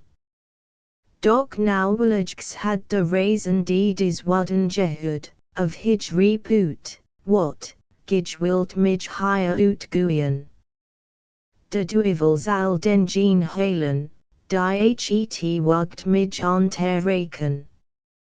Hij trok in groot Texas revolver uit zigen zak en hield die op Raffles gericht. Van schrik verstijfd stonden de clubbelden daar en zigen naar de scene. Slechts Raffles lacht. Hij had een sigarette te voortjegen, als wild hij een sigaret opsteken. Echter, toon hij het opende, weil het op den grond. Onwillekeurig kikken aan was egen na, oké Handley. Raffles alleen niet. Hij benat het ogenblik dat Handley het worp met zigen ugen zu volgen. Snel sprong hij op Handley toe, trok hem de revolver uit de hand en stiet den dronken man in zigen zetel terug. De clubbelden hadden het dol van dit spelletje begrippen en riepen, bravo. Toon pakten zich Handley op en brachten den zich els in reizen die waren die, uit de zaal. Dat had gewallig kunnen worden mijn die Palmer, terwijl Raffles de patronen uit de revolver had. Hij was dronken en twadloord Lister, de schouders ophalend, en heeft in onverklaarbaar woede, tjong midden persoon gericht. Hij geluft en twad palmer, dat gij de minnaar van zigen vrouw zigt. John Raffles rit zich hoog op, klem die zigen monocle in het ugi en twad daarop, ik verteke alan wezigen higher, dat de heer handly zich vergist. Overigens, heren, vert seek ik u, mij bijdes angeligen het ter willen helpen. Ik ben van plan om, zoals het onder gentlemen, gebruikelijk is, den heer handly rekenskap te vragen voor des gemeen belediging. Verwonderd kikken allen naar Raffles. In der gelig verlangen was in Amerikaansk club iets bij ten woens. Men ken die hier niet de manier om in belediging in tweestrijd uit te vechten als in Europa. In ieder geval sprak Raffles, moet ik eerst nog onderzoeken of de heer handly in de termen valt, zich als man wanneer met mij te meten. Gemeentlich klubbelden waren opgetogen over de idee van Raffles om met handly te duelleren. Het was iets nieuws, iets bijzonders. Iedereen bood zich als secondant voor Raffles aan. Niemand wilde daarentegen voor handly opkomen. Zij waren allen trots op hun club koning. Alleen Palmer chudbeden kelig het hoofd die enzijde, nee dat de algemeen opwinding over het offen die zigen duel in weinig bedaard was, met vrolijk gezicht, heren, om te duelleren moet in twee zigen. Ik geloof niet, dat handly de vordering van den heer Bird zal aannemen. Aho!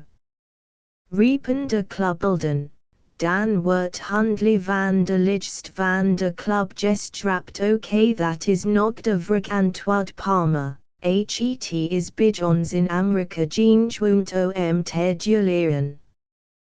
Dan zullen wij het zigen riep midden hier on, in bekend New York's advocaat, die des gewoont in ons club inwoon. Ik stel voor, heren, nu wij vanavond tak bijna voltelig aanwezig zijn, over dit besluit te stemmen. All right riepen de leden, wij zullen stemmen. 16. De bedienden van de club moestens woord en rude balletjes brengen. Toon namely on zigen hugen hodi en de heren wierpen hun balletje in. De zwarten bt kenden neen, de ruden j. Toonly on de balletjes teld, was slechts in zwart in. Hiermede was dus het besluit genomen, dat de leden van de Hamilton Club in de toekomst in belediging in duels zonden uitvechten. Leon bood zich bij Raffles als secondant aan en is naam het aanbod dan kendan. De heer Palmer echter en nog een goede heren worden tot raad benoemd, om in der geligen hadden in besluit te nemen. 17. Inhoud, hoofdstuk wie de mislukt moorderenslag. Handly was ondertussen in grenzenloos woede in zigen auto naar huis gekomen en liet daar zigen die naar Jose, in negen van bij tenjuan lichaam scrat en groet, in zigen slaapkamer komen. Gij hadden in werk voor mij doen, zeer handly tot den zwart. De ogen van den negen blikten begeerig op hoer ins. Jose, sprak de miljonair verdier, gij kent het who is in het Central Park van in kennis van mij, in zekeren midden heer Bird. J. Midden heer. Gij moet nog gedenkt in dit who is sloepen, en den hier bird met in dolk stoot bestraffen voor de belediging die hij mij heeft aangedaan. Hij is ork dat mevrouw handly midgen who is verlaten heeft. J. Als midgni et els bedrigt, heeft zich diesen man lief. Des woord tanden nest, iets wat handly beverdigdi. Hij wist dat Jose op zich moe vrouw verliefd was. Hij was dus de aangewezen persoon om den geheten club koning naar de andere world te helpen dot, in haar later verliet des woord het who is van zigen hier, en glid als in langs de villas. Hij was lang in geweest die bankruver geweest, en wel, wat niemand wist, met zigen hier te zemen. De miljonair was, voor hij naar New York kwam, het hoofd van in het westen van Amerika werken die ben die geweest, had echter het verjumd zodra hij in slag geslagen had in miljoen verwerverd, het westen ter verlaten en zich als man van onder in anderen naam in New York ter vestigen. Hier had hij nu sedert jaren in bankzak, die hij met het gestolen geld had gevestigd. Van de geheel ben die behield hij slechts den reuzigtigen Jose bij zich. Al overigen waren verdwenen of dood. Jose was op de hoogte van den gevaarlijken inhoud van handels brandkast. Openings een beurderij in de nabijheid van New York woonde in nap, terengachtige plaats nigde en drukker, die met het maken van de $5 was belast geweest. Voor miljoenen had de arm man, door nood gedreven, gemaakt, en was, toen handly hem ontsloeg en hem met enkel $1000 paid, in New Yorker hospitaal gesteven. Jose bekijk enkel minuten het who is van midgen hier bird, dat geheel in het donker lag. Reeds wild hij het hek openen, dat de villa van de straits sheath, toon hij door in aankomen die automobile daarin verhinderd wordt. Snel gled hij in schuilhoek en zag, hoe de auto voor het who is van den hier bird stil hield en de club koning in who is ging. Dada lieg daar pred de chauffeur door de geopende de in de autogarage. De man had niet bemerkt, dat toen Raffles de reekte van de auto opende, de neger de tegenoverliggende de opende en zich in den gesleten wagen zet. Op des manier was de handlanger van den miljonair in who is gekomen zonder over in hek te klimmen of in de open te breken. Toen de chauffeur langzaam de auto in de garage bracht, opende des woord zachtjes de en sloop onbemerkt weg.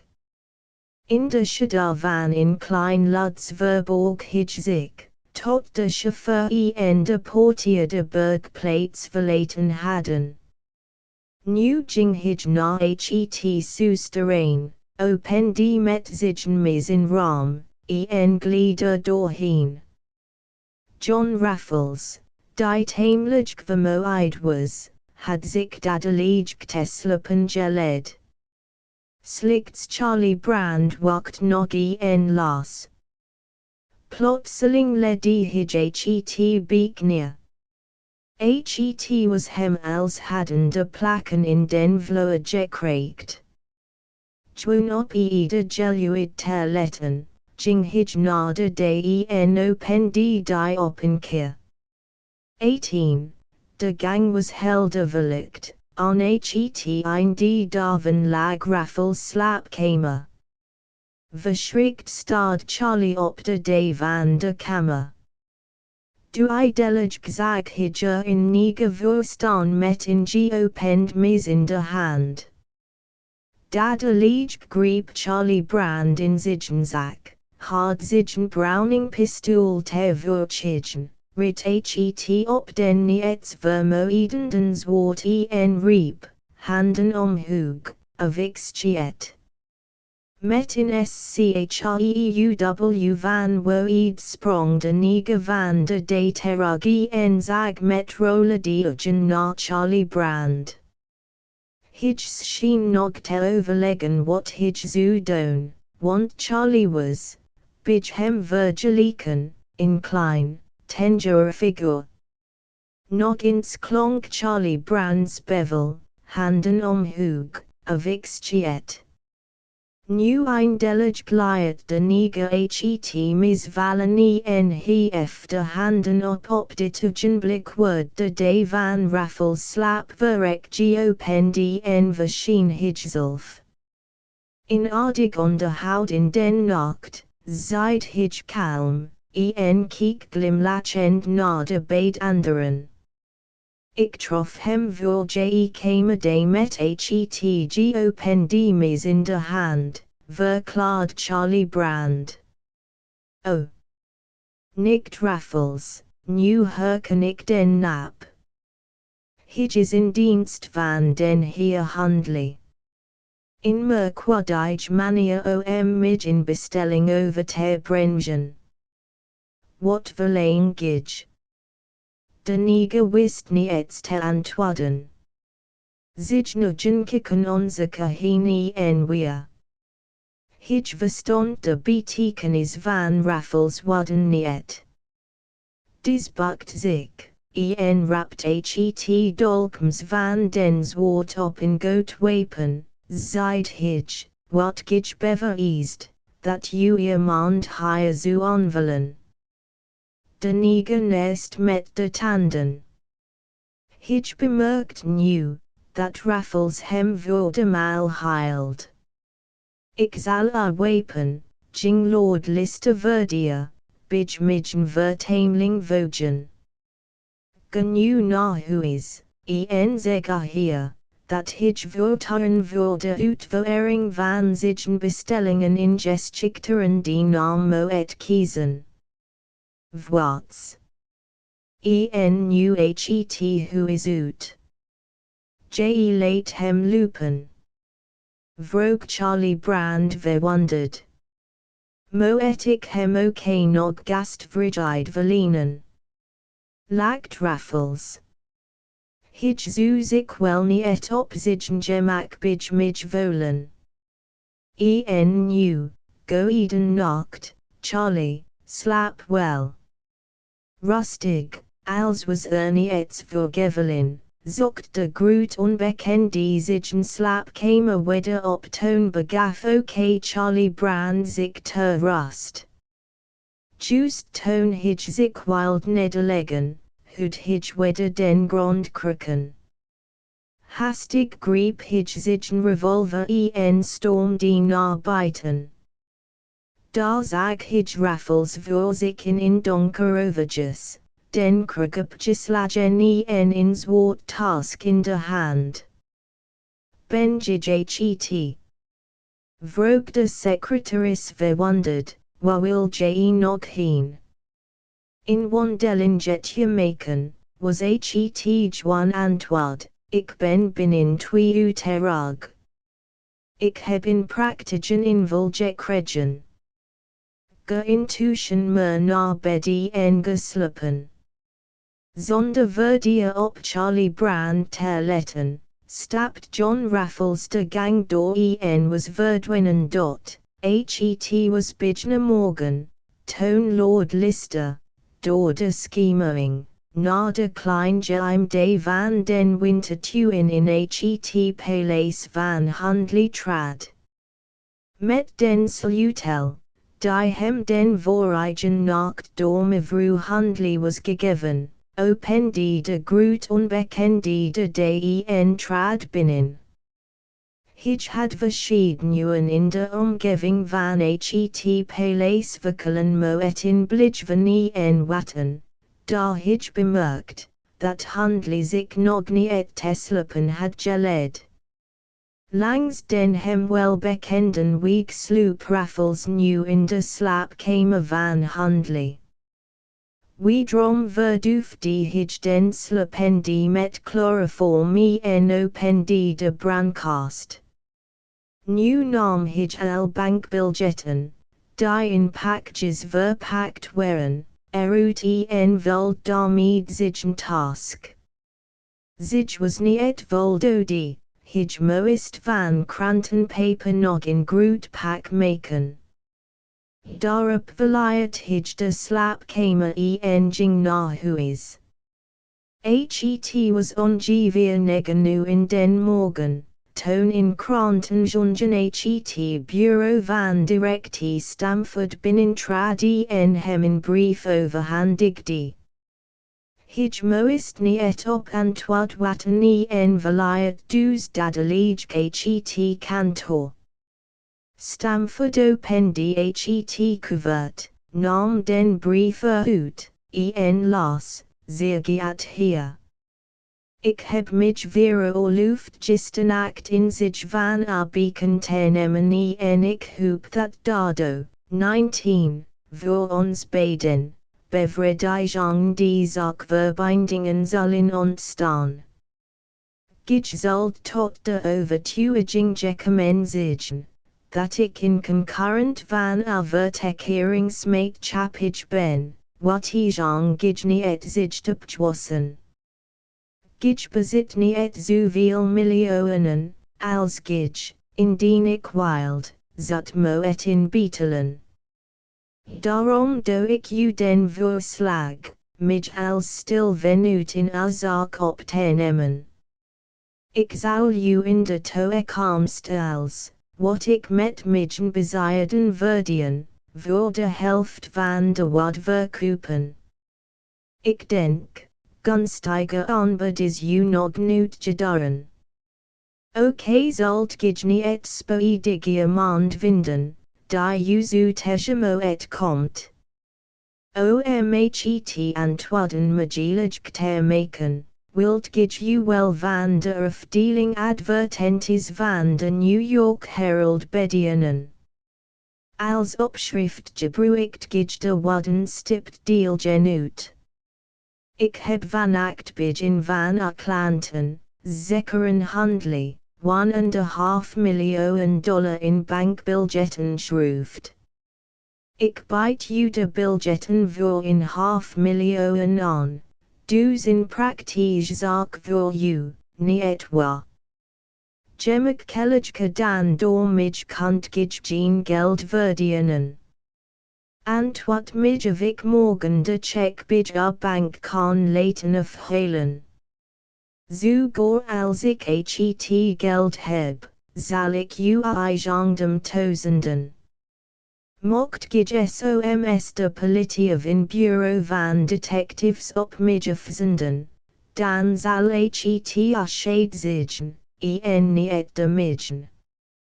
Hoe gekend, John C. Raffles. Stamford had onder het lezen bijna zich nedem ingehouden, louter van opwinding. Het zweet stond in dik perils op zijn voorhoofd. Nu was dan gebeurd, wat Newton hem voor enig dagen had gezegd. John C. Raffles, die zich zelfandien die als de onbekende, nachtelig inbreker, was ongetwijfeld in niet te bedwingen tegenpartig. Stamford herinnerde zich ook den raad, om zich met den groeten onbekende te verstaan. Tevergeefs martelt hij zich hersens om in uitweg te vinden.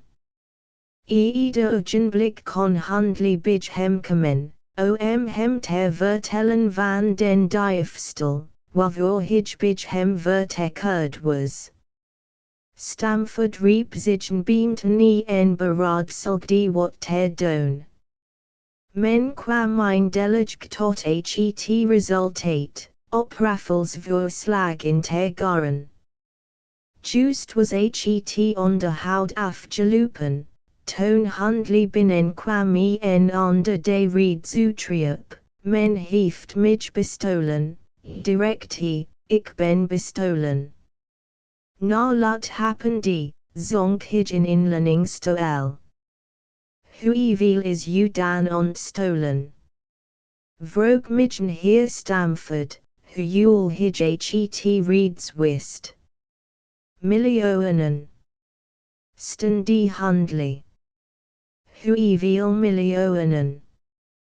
2,5 miljoen. Hij zag den eigenaardigen blik niet, waarmee Stamford hem aankeek. 2,5 miljoen. Herhaalt de directie. J. 2,5 miljoen. Ik ben verdrijvig u vertekerd, zoals gij weet. Stamford keek met een onderzoekenden blik naar den miljonair. Kunt gij mij in bewijs van de groot de som brengen, midden hier handly. Bewijzen. Houd gij mij niet voor een man wanneer. Gij wilt misschien nog gaan stribbelen om mij het geld uit te betalen. Indien geval, antwoord Stamford, maar het zo tak kunnen, dat gij u in de som vergistet. Handly lacht ironisch. Neen, midden wat, als bankier vergis ik midden uit in Gettelin. Gisten act lag de genome de som nog in midden brancast, en die is nu gestolen. Ik kan u twee getuigen bijbrengen, midden kassier en midden secretaris. Ik moet u wel bedachtzaamheid verwijten, mijn de directie. Hoe kan men in dergelijk groot som in huis bewaren?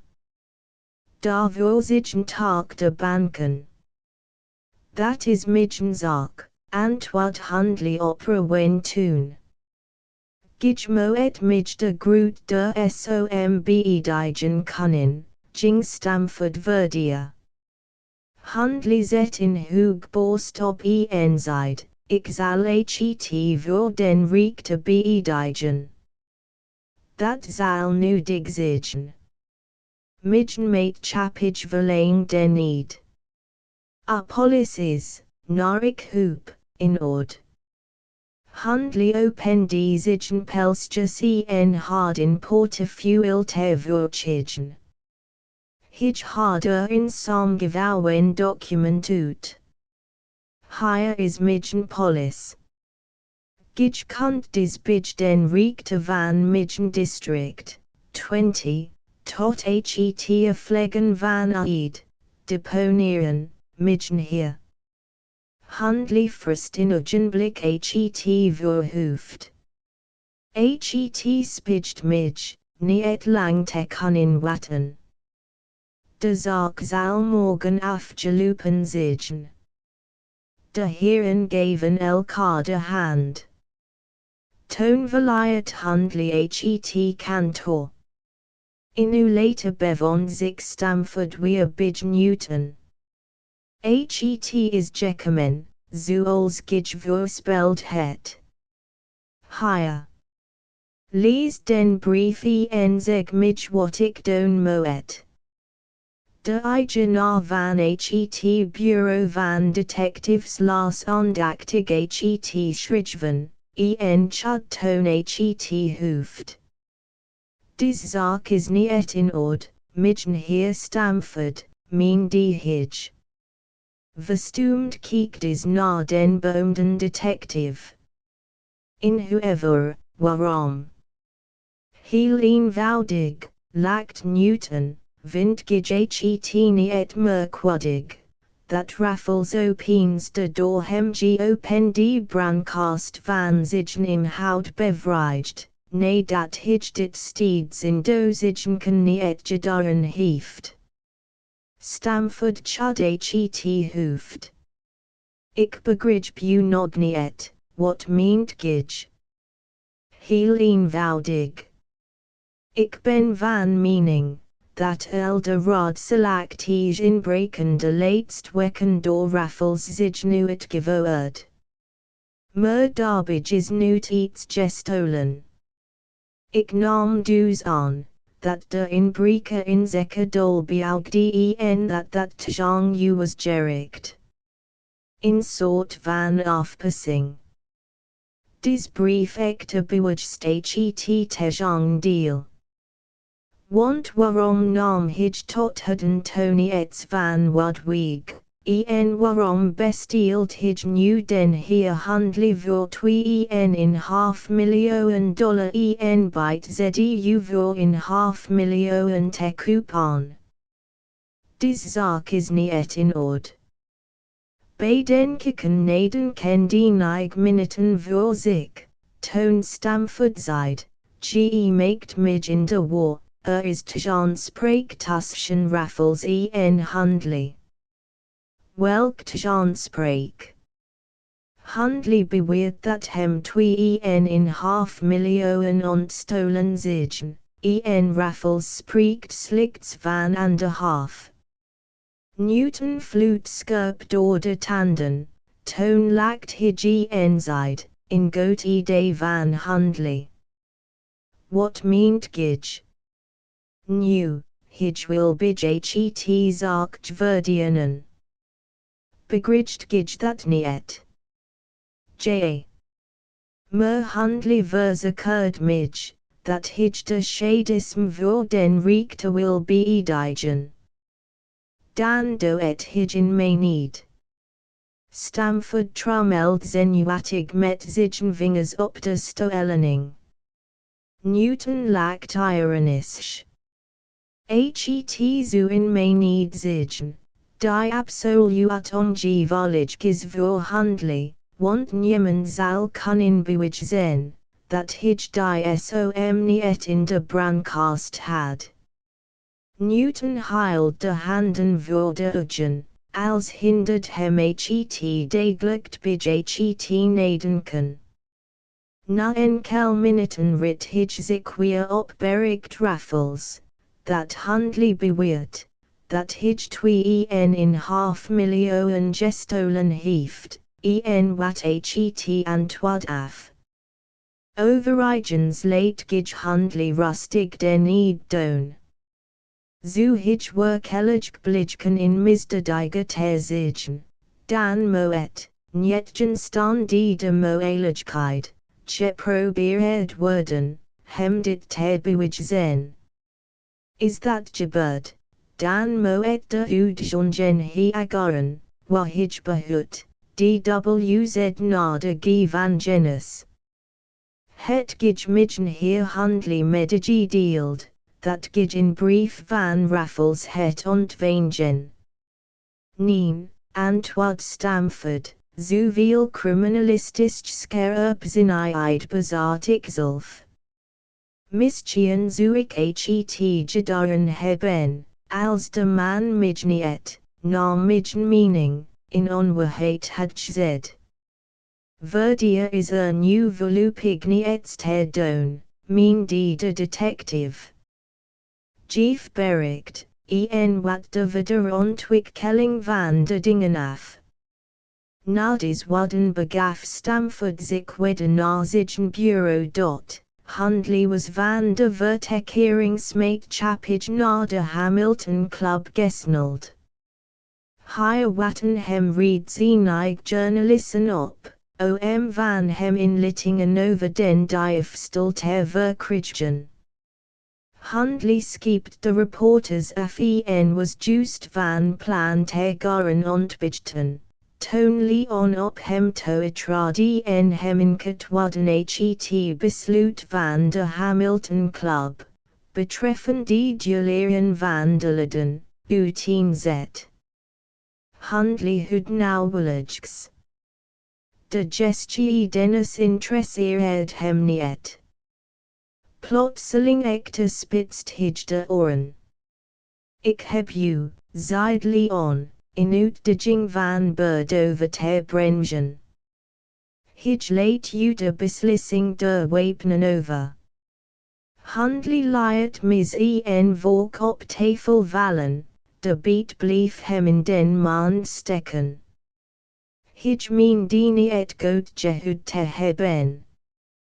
Gij wilt wel de goedheid hebben, midje we secondanten te zenden, op dat which als verdier regelen, zeid Leon zekelig. 21. Leon had, na des woorden, zigen visite Kurtje nast het boord van handly geled, groet en trok zich terug. Nauwelijks was hij weeg of handly sloeg met de vuist op tafel, enschreuwde, de geheel Hamilton Club schijnt plotseling gekterzigend worden. Ik zie er vanaf, als in Europeeren met man terwijkten. In clublid, dat zich niet latingen gehud had, kwam na hem toe, en zeid, ik zal worden aan het bestuur mededelen en vert CQ in naam van de Hamilton Club, dat de leeg de lokaliteiten van ons vereniging ter verlaten. Goddam, bruist handly op, spare worden me, Lafbeck. Daarop keerde de toegesproken zich kalm ging na de bedienden en bevel hen, den heer handly het gebouw uit te zetten. Volgde groot opschudding. De miljonair conflicts met geld verwijderd worden. Toen hij thuis kwam, rasde hij als in losgelaten stier.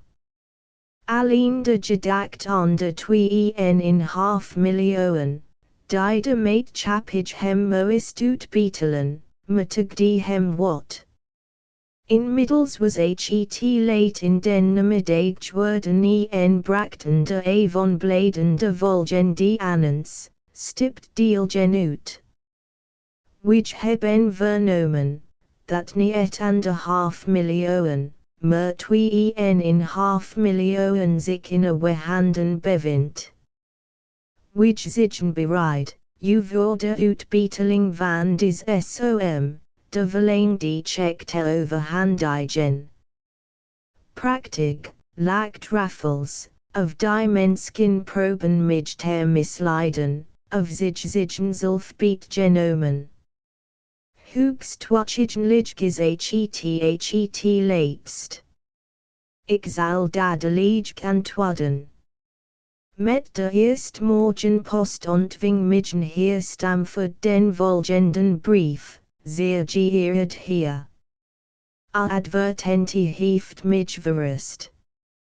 Als ik 2,5 miljoen bezat, zou ik in groeterier SOM van u verlengd hebben.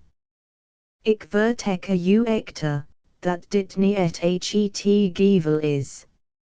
Ik ben van in pigeonlig nauwgezet in zaken. Ik verwacht antwoord onder bekend opschrift. Hooggektend, John Raffles.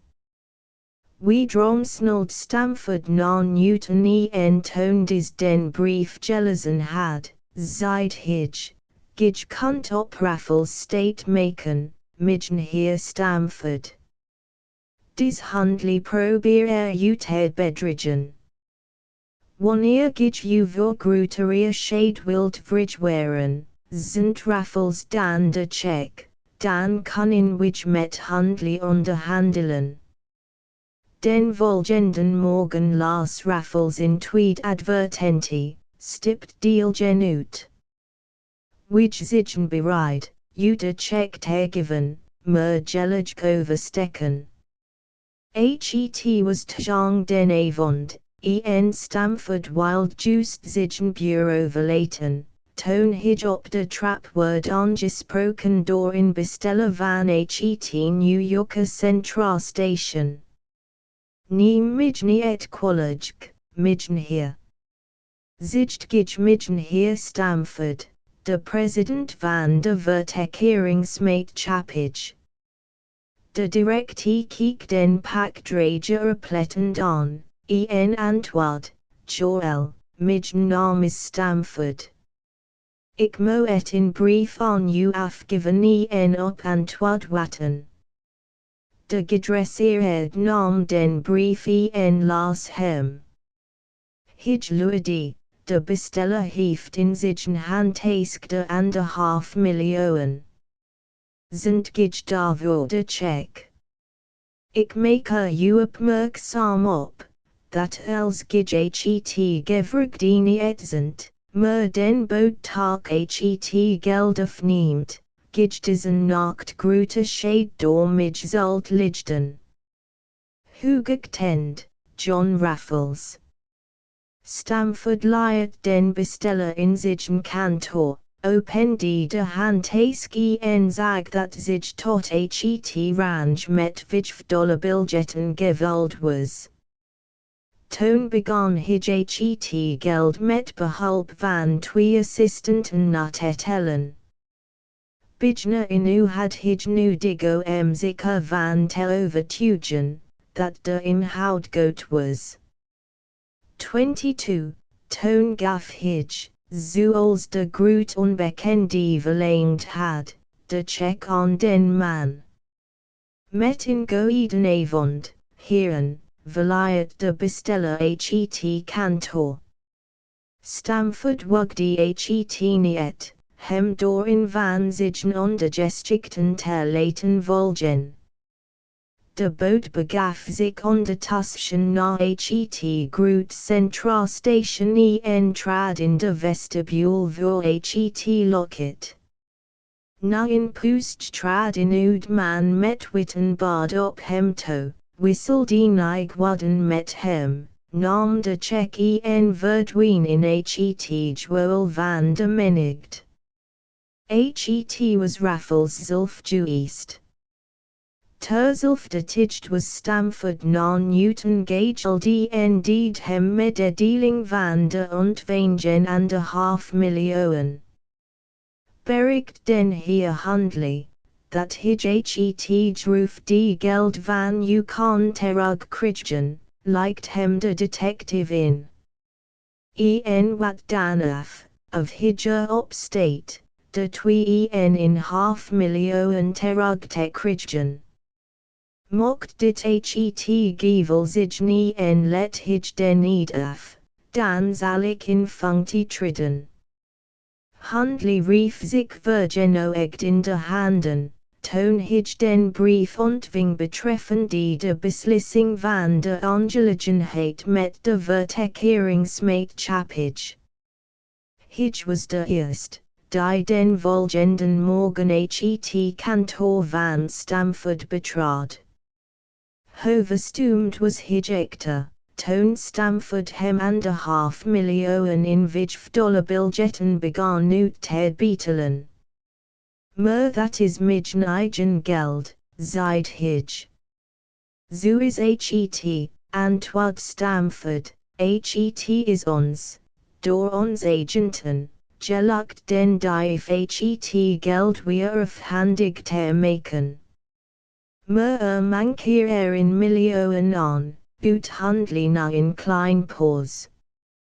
Deze uitlating had Stamford niet verwacht.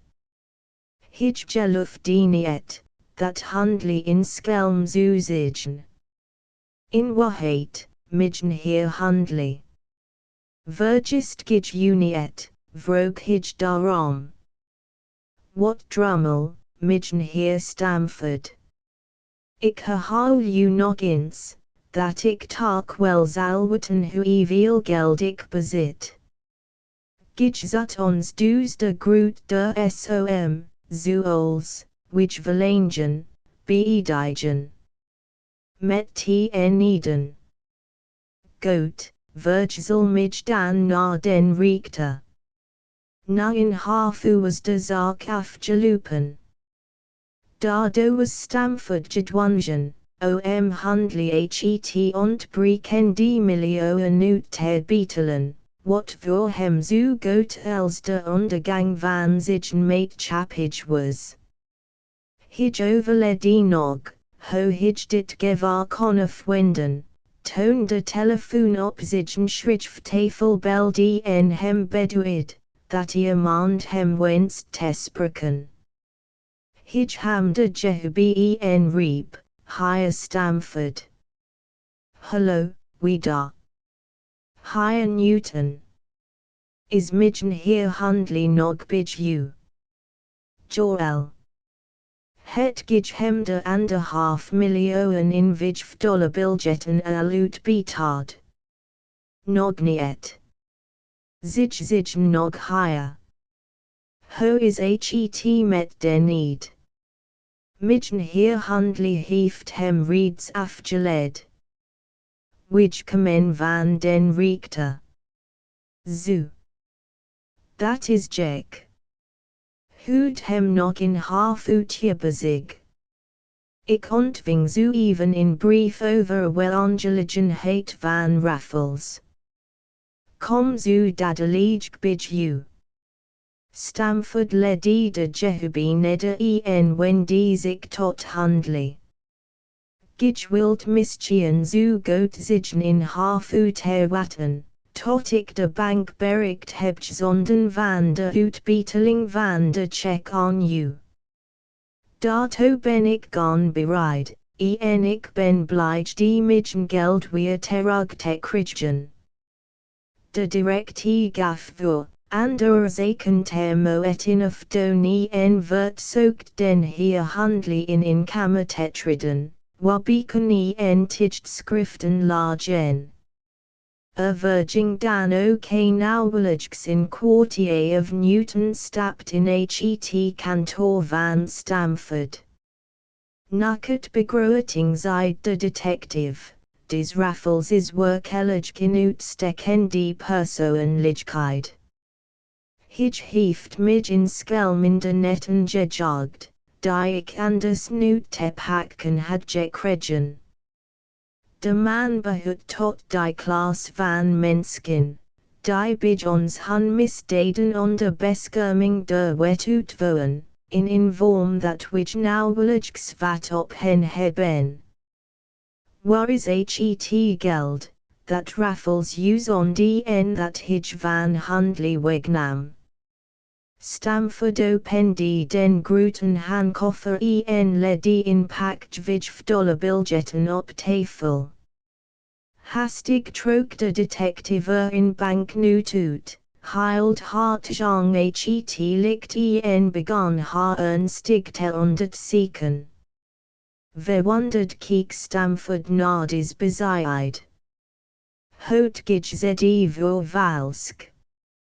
J. Antwoord Newton, de geheel zaak is daardoor aan het rollen gekomen, dat John Raffles middagen morgen in een brief mededeeld, dat ik bij 23, een van de handigst vervolgers van Amerika ontdekken kon.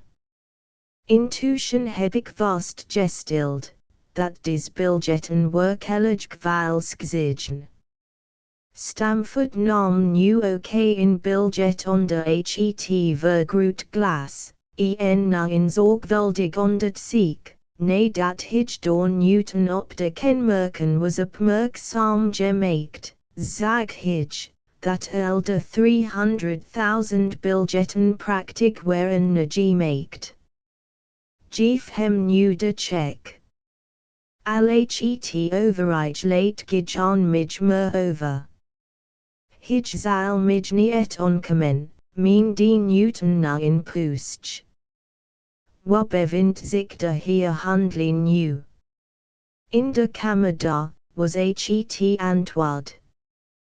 Goed, breng mij dan daarheen, en zeg dan tot mij, zo, dat de bankier het hut, dat ik tot nader afwikkeling der zaak bij handli moet blijven. Nu wendde zich de directie tot den miljonair. Mag ik verzoeken, Midgen hier handli, de check is uit geschreven, zeid hij. De bankier ging met Stamford in ens kantoor, zodra de day gisleten was, verliet hij door den tweeden uitgang het bureau. In half uur later ridden twee rijtuigen in de 5e Avenue bij de Trustbank voor. Uit de eerste stapt handli, die de bekende task met het geld droeg, ging in huis. Enig seconden later stapten uit het tweed rijtuig drie heren, die eveneens met hastige schritten het gebouw binnentreden. De kassier had juist zo even de check als goed herkend, vroeg nu of Midgen hier handli het geld niet op konto wild laten staan. Joel, antwoord de bankier, maar ik wenskte som van $20,000 dadelijk goed betaald te krijgen. Het documenteerd. Total formaliteiten vervuld waren en de kassier de $20,000 in bankbiljetten had uitgereikt. Handli stak de banknoten in zijn brieventas en wild juist na zijn rijtuig teruggaren, toen in hier op hem toetrad, hem doordringend aanzag, vroeg, Midgen hier handli. Joel. Wat wenst gij van mij, was het antwoord. Midgen naam is Newton. Op dit ogenblik waren twee detectives nederbij gekomen en pakten met vasten greep ieder in handjuricht van handli. Met luidkleurig gezicht staarde op de mannen. Wat bedoelt dat? Niets anders. Dan dat gij onder verdenking van valskmonterij en menid in hechtenis wordt genomen en voor het recht gevoerd, verklaard Newton met goed stem. Nu eerst begreep handli de gevaarlijke positie, waarin hij zich bevond. Hij probeerde zich te bevrijden, maar tevergeefs. Snel als de wind had zich het gered van de inhechtenisneming aan de bank en in de straten verbreid. Nieuwsgierig omringden de employees van de bank den aangehouden, die luid tegen zijn inhechtenisneming protesteerd. Op straat had zich in groot menigte vertemeld en omringden den heer handli, die gebied. Na zijn rijtuig gevoerd wordt, met bedreigingen reeds tegen den middag brachten de kranten het bericht van de aanhouding en het ontdekken van $1,5 miljoen in valsk bankbiljetten. Tegelijkertijd voegden de kranten de interessante mededeling aan toe, dat des ontdekking het gevolg was van een inbraak van John Raffles en dat men in den komenden tijd door uiterst interessante misdaden moest gevat zijn. Waar is Raffles? Vroegen de kranten. Wie is Raffles gingen zich verdienen. De groot onbekende echte zat zeer gemoedelijk in zijn werkkamer en rookte uiterst vergenoegd een sigaret, terwijl mevrouw handli tegenover hem zat. Gij zegt vrij, mevrouw zeid hij tot zijn moe bezorgster. Ach. Bedank mij niet. Gij zegt de aanleiding tot de inbraak bij den opgedrongen echt genoemd. Tot ontdekking van zijn misdaad. Mevrouw handli keek droevig naar haar metgezel. Het gij werkelijk helemaal geen sympathie voor mij, Lord Lister. De groot onbekende keek haar enkel seconden ernstig aan. Wanneer dat werkelijk het geval was, mevrouw, Zu midgen verstand mij verbeden, dis sympathy nok mij zulf nok ut herbekkenen. Laat ons go ed vrienden blijven. Ik mag mij niet aan in vrouw binden. Midgen sport verb het mij. Gij zigt niet de eerst, die mij op den weg treat. Probeer midgen levens dol ontrue ter doen worden. Gij vergist u, Lord Lister, ik wil u niet van a sport aftrekken. Integang deel. Ik wil a wetruwe deel genut zigen, u helpen zoveel als in midgen vermogen ligt. 24. Raffles stond op het spijt mij wel. Mevrouw, gij zult wel begrijpen dat ik mij alleen to in staat acht, geen hulp nodig heb. Laat ons, bid ik u, dit gesprek afbreken. Gij zigt in lief, moei vrouw, zult zeker den man vinden, die u gelukkig maken kan. De ugen van mevrouw Handley hadden zich met trainen gevuld. Langzaam stond zich op, trok in kostbaren ring van haar vinger hem Raffles rekende, zeid zich, laat mij u ten minst in aandenken geven. Ook zu het mij zeer verheugen, indien gij mij daarvoor in ander aandenken vreden wildet.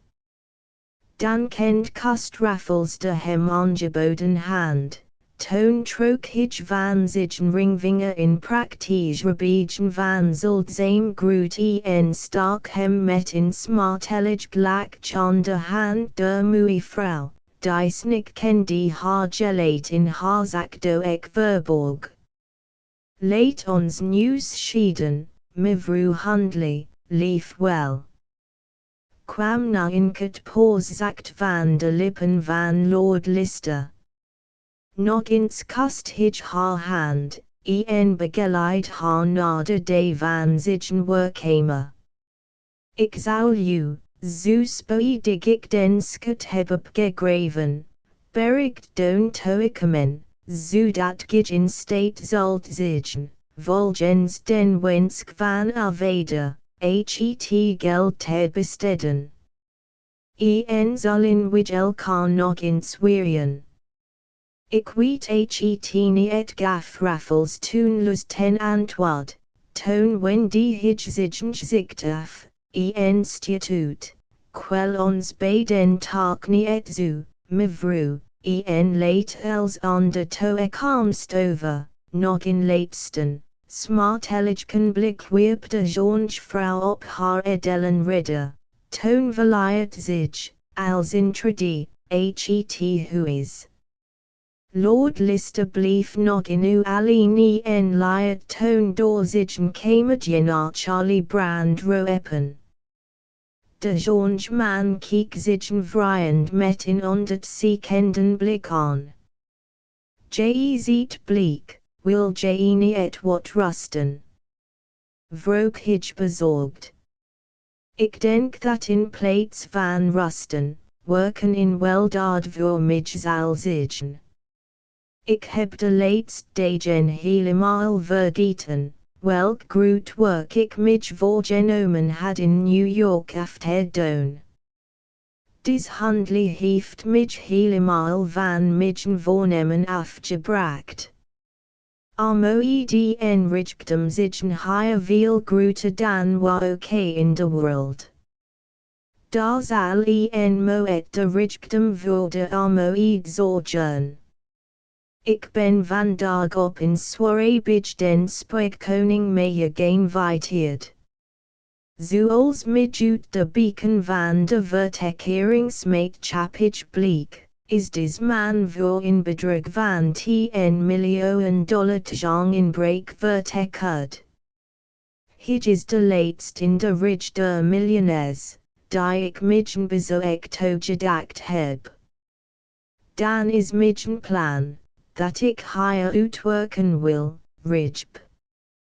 wil je mijne et better in litten. Ik kon tot heden nog niet worden uit je merkwaardig doen en laten en welk dol je met dis grappig inbreken beauwt. Je verricht in rois en werk en neemt geen cent van de millionaires.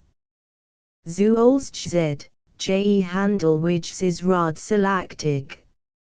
Absoluut niet, mijn jongen, ik heb voor in bepaald doel, namelijk, om mensen te helpen, jaligs in bepaald som nodig.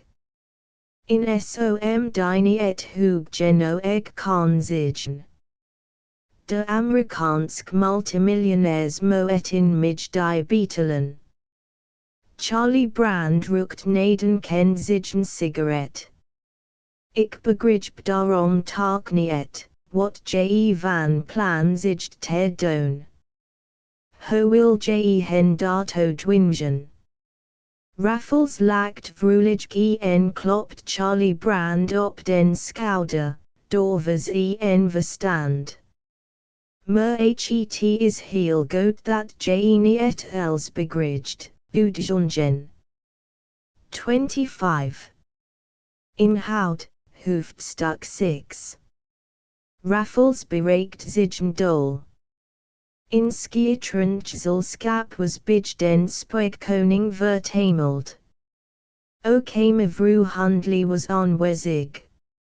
Zich wild de world bewegen, dat zich aan de misdaad van haar man verëemd was en had zich onder de bescherming van Raffles, die ook haar tafel hier was, gesteld. Newton was eveneens door den koning, ondervond van gast te zigen, geïnviteerd, hij had ook verschieden van zigen beamten, voor deze avond, als kelner doen vertegenwoordigen. John Raffles had opgemerkt, dat de detective de kwijtels opmerkzaam naar hem keek. Dizen was de intium vriendschap tussen mevrouw Handley en Raffles opgevallen. Hij veronderstelt dadelijk de mogelijkheid, dat de vermede Edward Bird de groot onbekende kon zigen.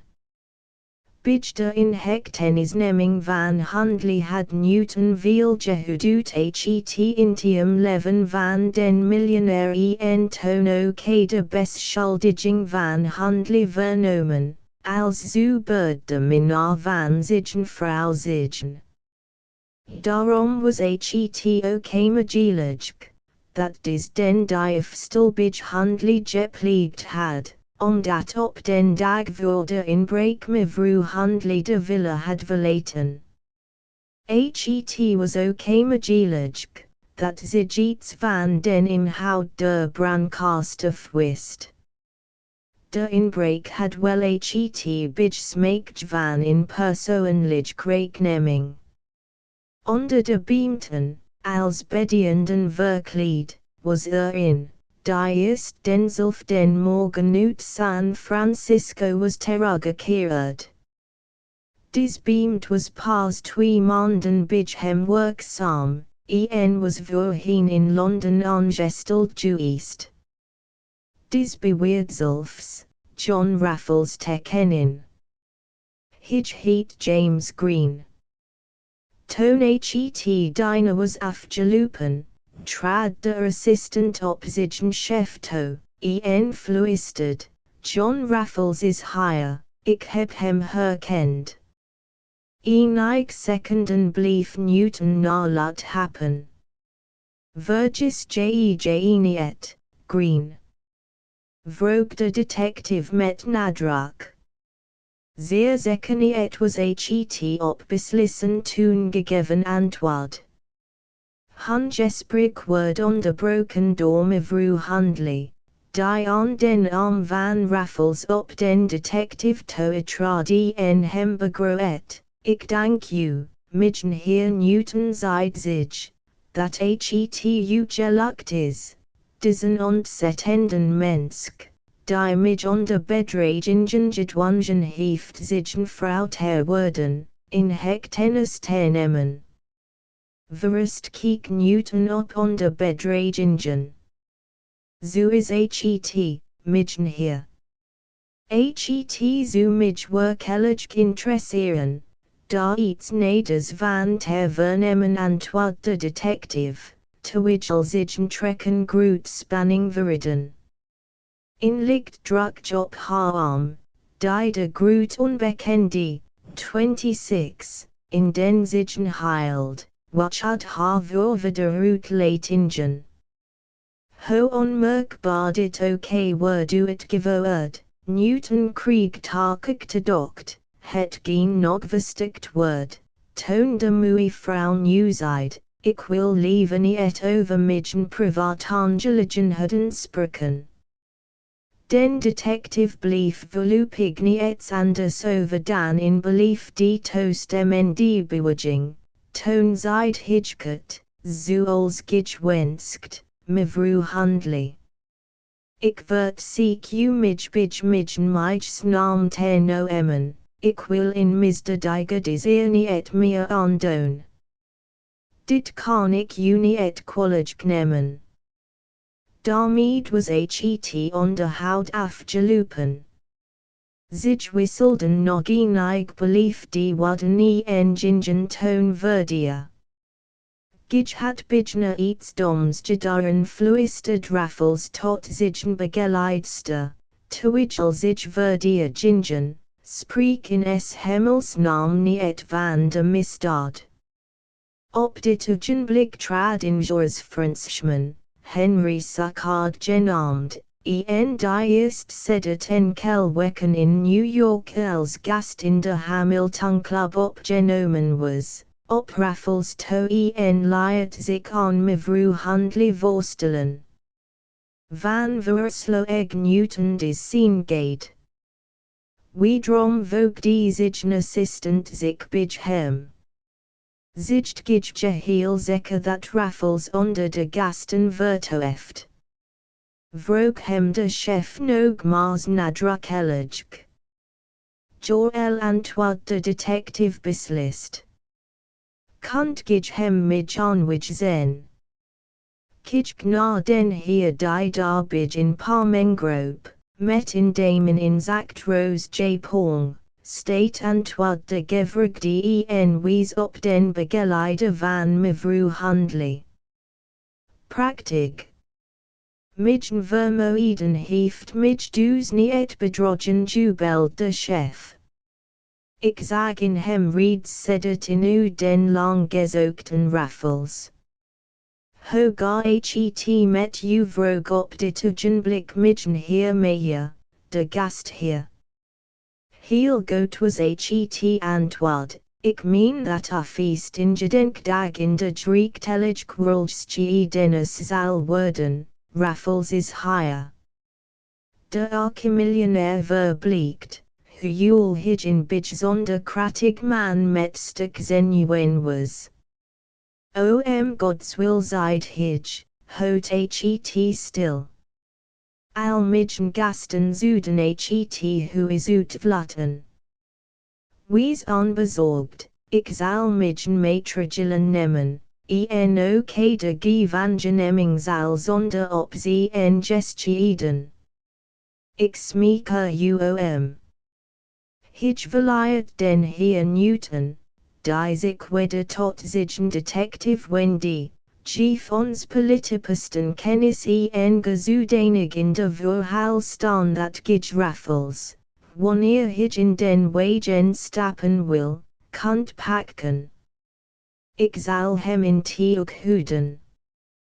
Tegelijkertijd telefoneer gij naar ons bureaus en laat dertig beamten hierheen komen en het hu is singelen. De groot onbekende mag in geen geval ontsnappen. Dit moet in meester stuk worden. Met het onverschilligst gezicht nemen zich afscheid van elkaar en toon begaf mijen heer Newton zich, nee dat hij virtually hier nie en dames gesproken had, nogmaals na den heer birdie en mevrouw Hundley. Na een onverchillig worden vroeg de detective den cavalier de mevrouw, mag ik vragen, zigt gij van plan altijd in New York te blijven? Ik weet het nog niet antwoord Raffles, de last tot reasons it mij in te bloed. Ik hou van, bijafwisseling, dan hier, dan dat herzijn. Maar New York trekt mij het meest van alle steden de wereld aan. Dat verwondert mij, mijn heer Bird. John Raffles keek Newton scherp aan. In hoever. Omdat gij geen koopman zegt.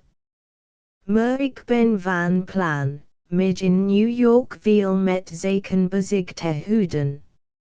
New York is een gevaarlijk terrein. Ho gevaarlijke, ho liever lacht Raffles. Nu weert de detective af, men kan zich in de vingers snijden. Behalve, wanneer men zedie goed beschermd voor men zedie aan het vu bloedstelt. Voor als bestaan voorzorgsmaatregelen. Murni et Jean Bousdones wierp mevrouw Hundley ertussen. De tegenstanders wisselden in scherpenblik. Toen lacht John Raffles geheel aanbevengen, terwijl over het gezicht van Newton in uitdrukking van ergernis trok. Het zo tak magelig kunnen zijn dat gij u vergist zijt hij langzaam. Ik meen het middel te kennen, zich voor misdadigers, 27, te behoeden, men neemt zedie in hechtenis. Als men zedie heeft. Raffles lacht rustig bij deze opmerking. Weder wisselden de beide mannen in blik zoals kampvechters voor het begin van den strijd. Zoveel stond voor beiden vast, zich schotten de krat van hun tegenstander. Hier ontmoeten twee vastberaden mannen elkaar. Enig gasten begonnen intuition op te breken, huil juist op dit ogenblik in boom des Angeres van de New Yorker Opera in de muziekzaal in Ariazong. Laat ons de muzikale uitvoering inscharen huren zeid mevrouw Hundley tot Raffles zonder op den detective echt te slaan, nam zich enging in de muziekzaal. Newton bleef alleenigte. Hij vereisde, dat hij altijd zeer in de kitche zou lopen als hij den verdacht zo op de hielen zat. Voor in hechtenisneming was het nog te vroeg, eerst moest hij al zich helpers bij elkaar hebben en wilde ook op het ziek van den koning zo min mogelijk op en beren. En dan, het was nu tak onmogelijk, dat Raffles ongemerkt het who is verlaten zou. Mevrouw Hundley had zich intussen zo met haar begeleide van den heer Newton verwijderd, dat Disney het in staat was hun gesprek te horen. Zich begon nu, als ik mij niet vergis, dan heeft de detective u herkend. Denk eens over na, hoe gij het gemakkelijkst ontkomen kunt. Raffles lacht vrolijk. De diva in den muzieksalon interesseer mij meer dan Newton en al zijn detectives. De dames zag met angstig blikken naar hem op maar in het gevoel van versmeng die zich ook in van bewondering, hoe hij zonder met de ogen te nippen het gevaar voor zich zag. Toon de zang had opgehouden maakten gasten zich geerd ter vertrekken. Genu, wat ik u bidden mag, alleen naar de vestibule, mevrouw Hundley fluisterde Raffles tot zijn dame, en bemoei u verdienen het met mij. Ik mo het midgen wegen u alleen vinden. Zich begreep hem, drukt zijn hand, keek hem enig seconden innig aan en zeid zachtjes, God behoed u. Zich zag nog, ho hij in het gewoel van de menigte verdween, toonging zich naar de vestibule om naar huis te richten. De heer Saccard was haar behulpzaam, hing den mantel om haar moeie schouders en geleid haar naar het rijtuig. Hij bemerkte niet, dat de als lakey verkleed James Green hem opwillend op de highland zat. Roep midgen rijtuig bevel hij. De verkleed detective zet in klein zilveren fluitje aan den man die en liet drie merkwaardige, kort afgebroken klakken horen. Dit was het teken voor het rijtuig, dat hij besteld had, om den aangehouden Raffles in begeleiding van detectives naar het bureau te brengen.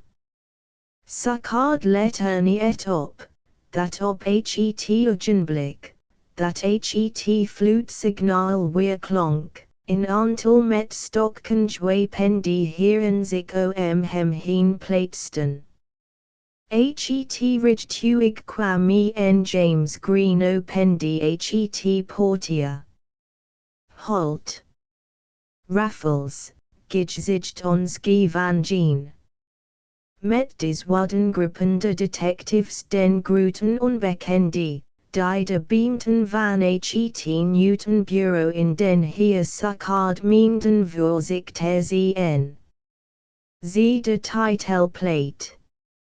De aangegripen was sprakeloos van verbazing, hij wilde protesten, maar kwam er niet toe, want in het volgende moment zat hij tussen vier detectives in het rijtuig.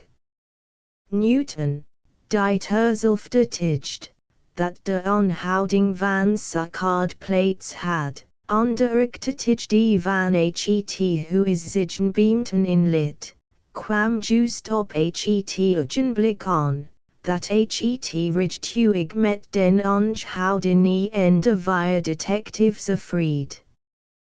Dadelijk gaf hij allen last ter volgende en volgde zelf in een ander rijtuig.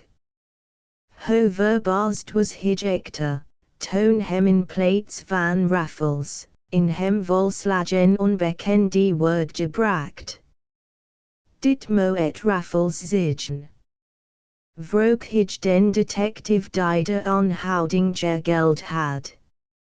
Joel, dat is Raffles antwoord James Green. Hij houdt wel vol in Frenchman met naam Saccard te zeggen, maar ik ken hem door midden bezijden in Londen heel nauwkeurig. Het is Raffles en niet Saccard uit Parijs. Newton wist hierop niet te antwoorden. Ik zal mij midgend beklagen, gezigt allemaal Jack.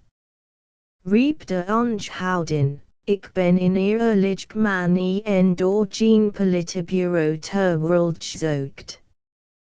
De eigenaar van het detectivebureau maakt hieraan echter een einde, met de woorden, 28. Voor den gevangen wege en stel het hoofdbureau van politie van New York hiervan in kennis. De detectives brachten den aangehouden in een cel, waaruit ontvlatten onmogelijk was.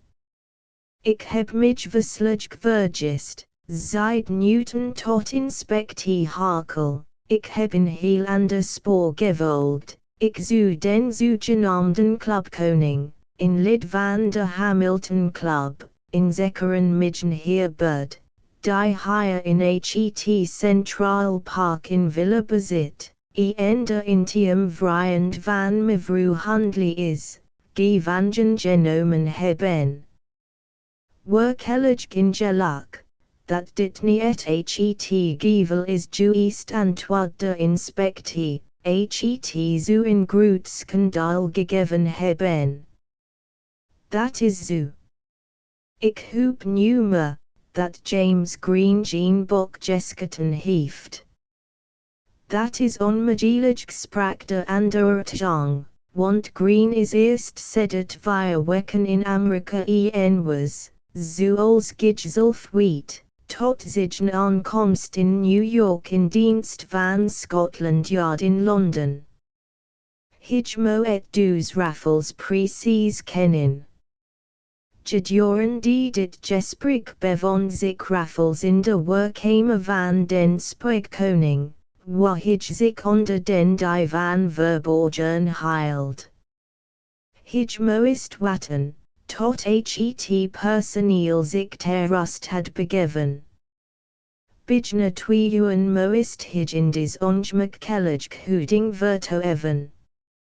Toen stond hij op. Gleed geluid loos als in in de slaapkamer van den koning, verdoofde hem op de Juan manier met chloroform en nam den sleutel van de brandkast, die in de werkkamer stond, van het nachtkastje weg. Het was nu gemakkelijk voor hem de geldkast te openen.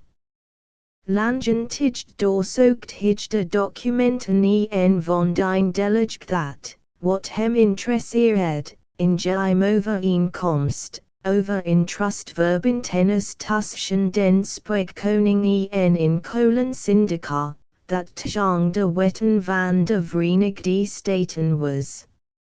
Nu led hij, als bij de vroeger inbreken, de in de brandkast beward papieren uit de kast op de schrifttafel en verliet de werkkamer. Hij was, wat de bedienden bij zijn aankomst niet bemerkt hadden, zonder pelsjes uit zijn auto in huis gekomen, daardoor hadden zich, bij het heageren der gasten, niet bemerkt dat zich nog iemand in huis moest bevinden, want jassen en pelsen hadden hun bezitter gevonden. John Raffles zet nu den kruk van zijn rok op nu had hij uit zijn nektetuk in fidget zijden jas te voortjegen, eveneens in dan zijden mutsch, zoals de sportlui wel dragen. De sweater trok hij over zijn frak aan, zodat dit kledingstuk geheel was bedekt en het zijden mutsch zet hij op. Daarna sloop hij naar het sousterrein der villa. Hij klom door een geopend venster naar binnen en een half uurtje later zat hij tegenover zijn vrijend Charlie in zijn studeerkamer. Reeds in de morgenbladen kon men de opzienbarende berichten van de inhechtenisneming van den langgezochten John Raffles vinden. Stamford, de directie van de vertekeringsmaatschappij, was overgelukkig. Hij ging naar de telefoon, belde Newton op en wenst hem geluk met dit groot succes. Nauwelijks zekte had hij de gehubineer geled, toen in besteller hem een brief bracht. Hij vertrouwde zich nuggen niet, toen hij las, zeer geacht heer. Ik heb mij veroorloofd, deze nacht bij den koning in document weg te nemen, dat voor hem van meer waard is dan een verzekeringspolis. Daar ik nu uit de kantoor beken weet, dat de koning voor $1 miljoen bij u verzekerd is, zo verzekik ik u, volgens ons laatste zakverbindingen, mij voorwij familio dollar op mijn rekening te schrijven, die ik tjang overgave van het document van juveling.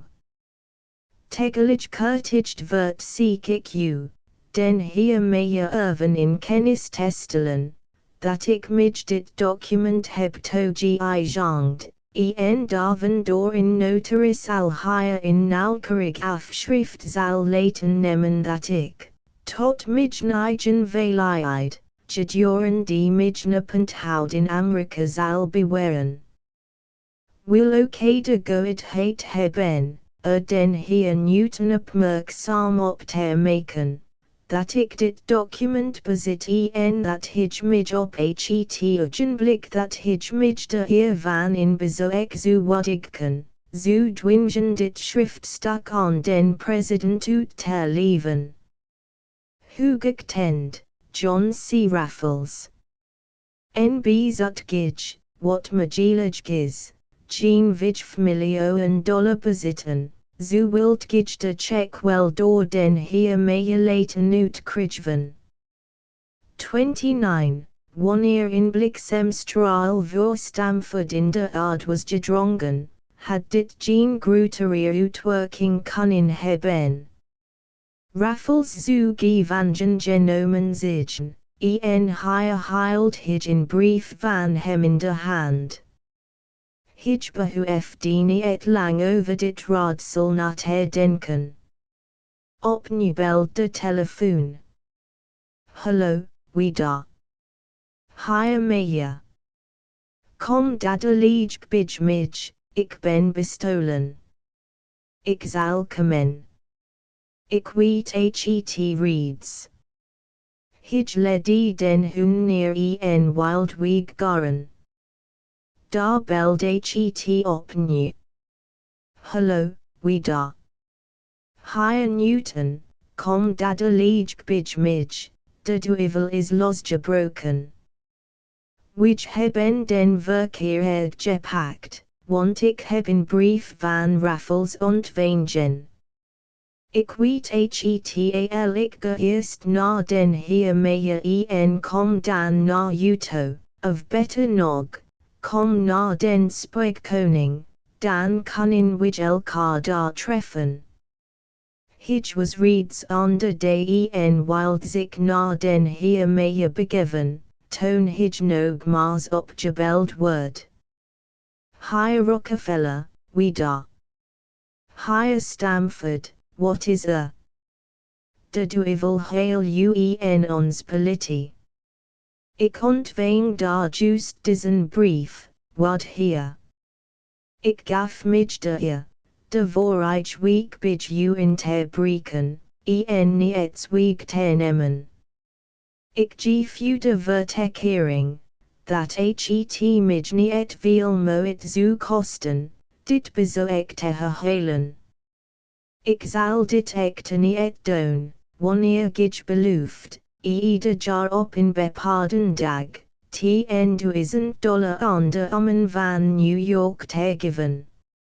Openbare weerweldigheid in de New Yorker kranten, en tegelijk ook den datum waarop de uitbetaling zal volgen.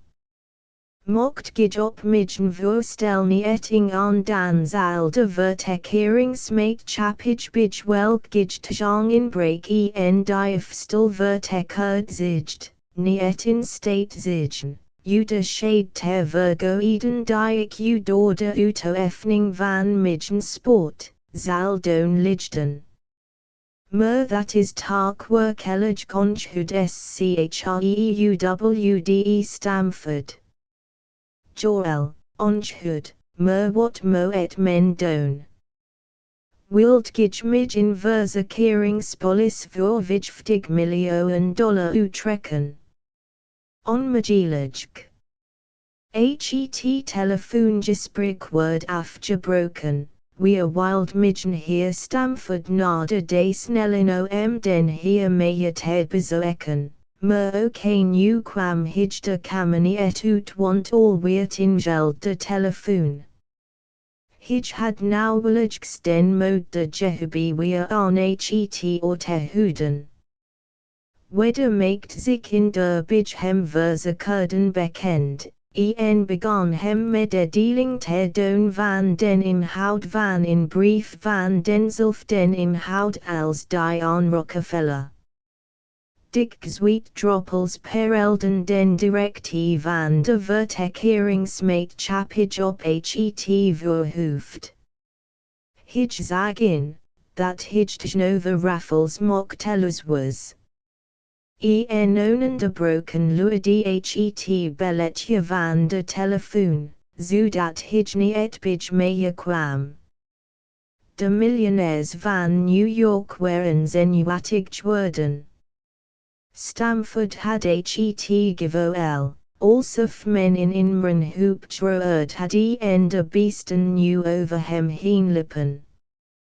John Raffles had on al de miljonairs, die door hem bezocht waren, geschreven. On allen, waar hij ingesproken had, zonder iets weg te nemen. De miljonairs kwamen tot de overtuiging dat geen vertekeringsmaatschappij der wereld in staat zou zijn, onderscheid te vergoeden, die de groot onbekende in staat was hen te doen lichten. Eerst late s'avonds kwamen Newton en Stamford bij den heer Meyer. Den volgenden morgen stonden in de New Yorker dagbladen verschiedene kluden die advertenties. De miljonairs van Amerika schenen plotseling door in welder die ijskoorts te zijn aangetast. Allen verklaarden in groot, vetgedrukt advertenties, dat zich den omen van New York ieder jaar in bepaalde, groot som wilden uitbetalen. De pas meende eerst, dat de miljonairs gek waren geworden, maar daarna worden zich, bij toeval, weder werkelijk orig van welder die money was daardoor ook het doel van de zogenaamde inbreken, waarbij niet gestolen wordt. Wekenlang sprak men in New York van niets anders dan van John C. Raffles meesterstuk om in te breken en niets te stelen. De groot onbekende echter was met zijn vriend Charlie Brand afgereisd, en Newton wagde het niet, den heer Bird, van wien hij wist, dat hij eigenlijk de zolang gezocht Raffles was, te vervolgen. Lord Lister had zich met zijn vriend en secretaris naar het zuiden begeven, om daar den begraven schat van den heer Simons op te graven, wat hem ook gelukt, 30, en de dokter van den generaal werd later on de zijde van in brief, welgesteld man zeer gelukkig. 4 weken later was de eerst betaaldag namens den miljonair Rockefeller aan de omen van New York. Wanneer in vereemdeling toontetijd voor de eerste maal naar New York was gekomen, dan zou hij gemeend hebben, dat de geheel stad zich in waanzinnig vergedroos bevond. De kinderen steken, evenals op den dag der bevrijding, vuurwerk en droegen varendels rond, waarop in gouden letters gedrukt stond, Drijhuurs voor John C. Raffles.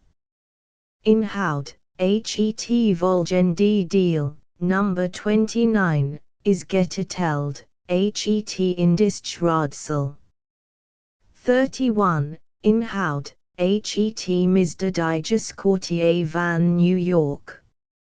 Neverteld door G.M., redactie van de Evening Post te New York. Zeer nauw verbonden met de Italiaanskwijk in New York is daar de zogenaamde Chinatown in de Bowery.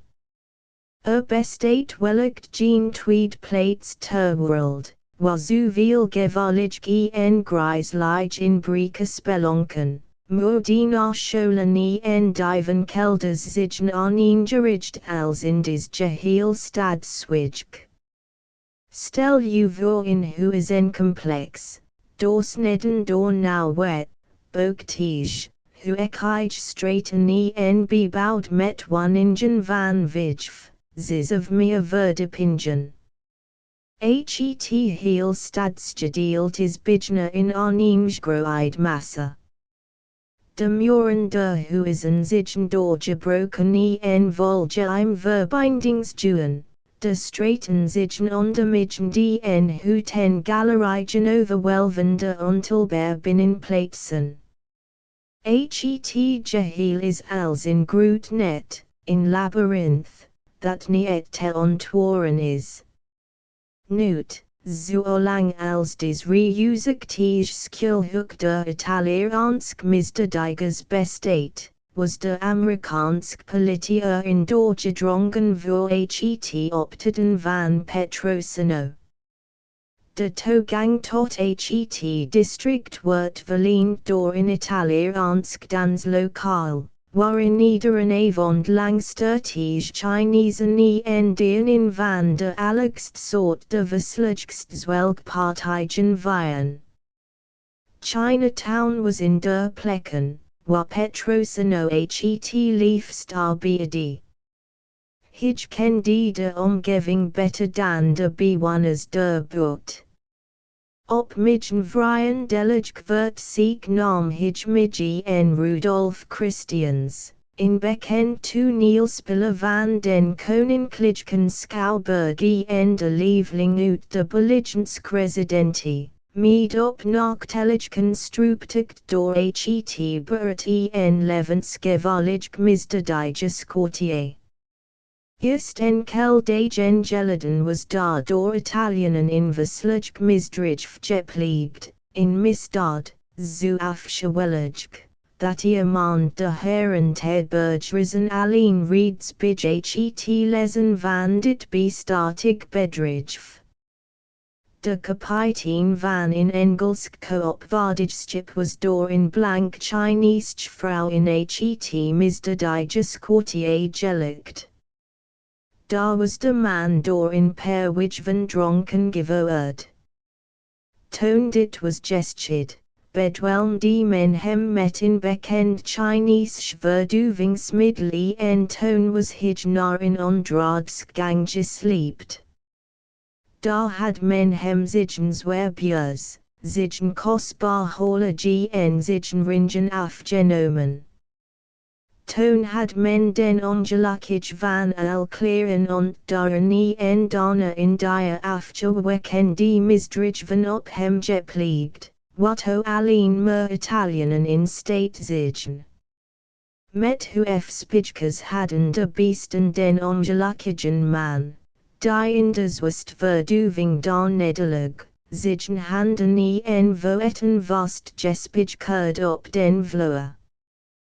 En toen had men nog een schrikwekkend, onbeschrijfelijk schandaal op hem begonnen, waarvan gelukkig slechts zelden of nooit wordt gehoord. Na een verdoving van meer dan 24 uur ontwaakt de rampzalige man uit zijn bewusteloosheid en ontdekt toen den ontzettenden toestand, waarin hij zich bevond. Met de kracht der vertwijfeling rukt hij zich onder de verslijkst pijnen van de spijkers los en, als in 32, waanzinnig, overstroomd door bloed, vloek hij de straat op totaal krankzinnig geworden, moest men hem naar een hospitaal overbrengen dort, opiumkitten van de allergst soort. Workplaatsen waar vals geld wordt gemaakt, ondraagsputten, waarin de misdadigers hun ongelukkig, wanhopige slachtoffers voor goed laten verdwijnen, bevinden zich in de buurt China Town. De werkelijkheid, de naakt, droef, verslijk werkelijkheid hier herinnert aan de ongebreideld fantasie van de vervaardigers der bloederige schandaal verhalen. En tak is als, wat ik hier mededeel, niet staan de natuurwaarheid. Zulfste krat, het vernuft van in Petrosino stond mochtellustjnovedis in Breke scholen. Met zich elektrisk zaklantaan in de linker, in revolver in de rechtervuist, liep hij voor ons uit door de eindeloos stilgangen. Ons rich word gisleten door in de dapperst, kranigst mannen, die onder Petrosino werkten en die, evenals hij, in elektrisk lantaan en in gespan in revolver in de handen droeg. Wij hielden ons enedem in, want Petrosino had ons gewacht, geen enkel schried ons van hem ter verwijderen. Voorzichtig rondhasend, als liep hij over onze kaaijes, schried hij voorwaarts. Af en toe, als reuzigtig groet nacht vlinders, schoven ons Chinesen voorbij, geluidloos voorpslupend op hun wilten schoenen en in het schijnsel der elektrisk zaklantaarns flikkerde het ons duivelsk jong uit die schiefstandigen. Spookachtig grigens den ons die uitgemergeld gelaatstrekken der Mongolen aan. Af en toe klonk in skulkrijgskin op dat was het gelende lachen of zingen der blank Chinese vrouwen, die verto eften in de woningen, aanweersigden der gangeligen. In zo het lot van opium, de slikt auk van Italiaansk koeken, en dan plotseling in het donker in skerplight straal. Petrosino stoot in de open en tritten in groot restaurant binnen, met over de die wield gestaffeerd. In de ruimte zitten, rookende en spelend, Chinesen en Italianen aan tafeltjes. Blank Chinese vrouwen bedienen de gasten. Ons treffen vijandige blikken van elkanten. Het en woed die zich af op de meest gelaatstrekken, toonde in de zaal aanwezig gasten Petrosino bemerkten. Hij van zich kant echter had niet staan in lachtvolmeinigting over voor zijn omgeving. Hij kent zedl, stuk voor stuk.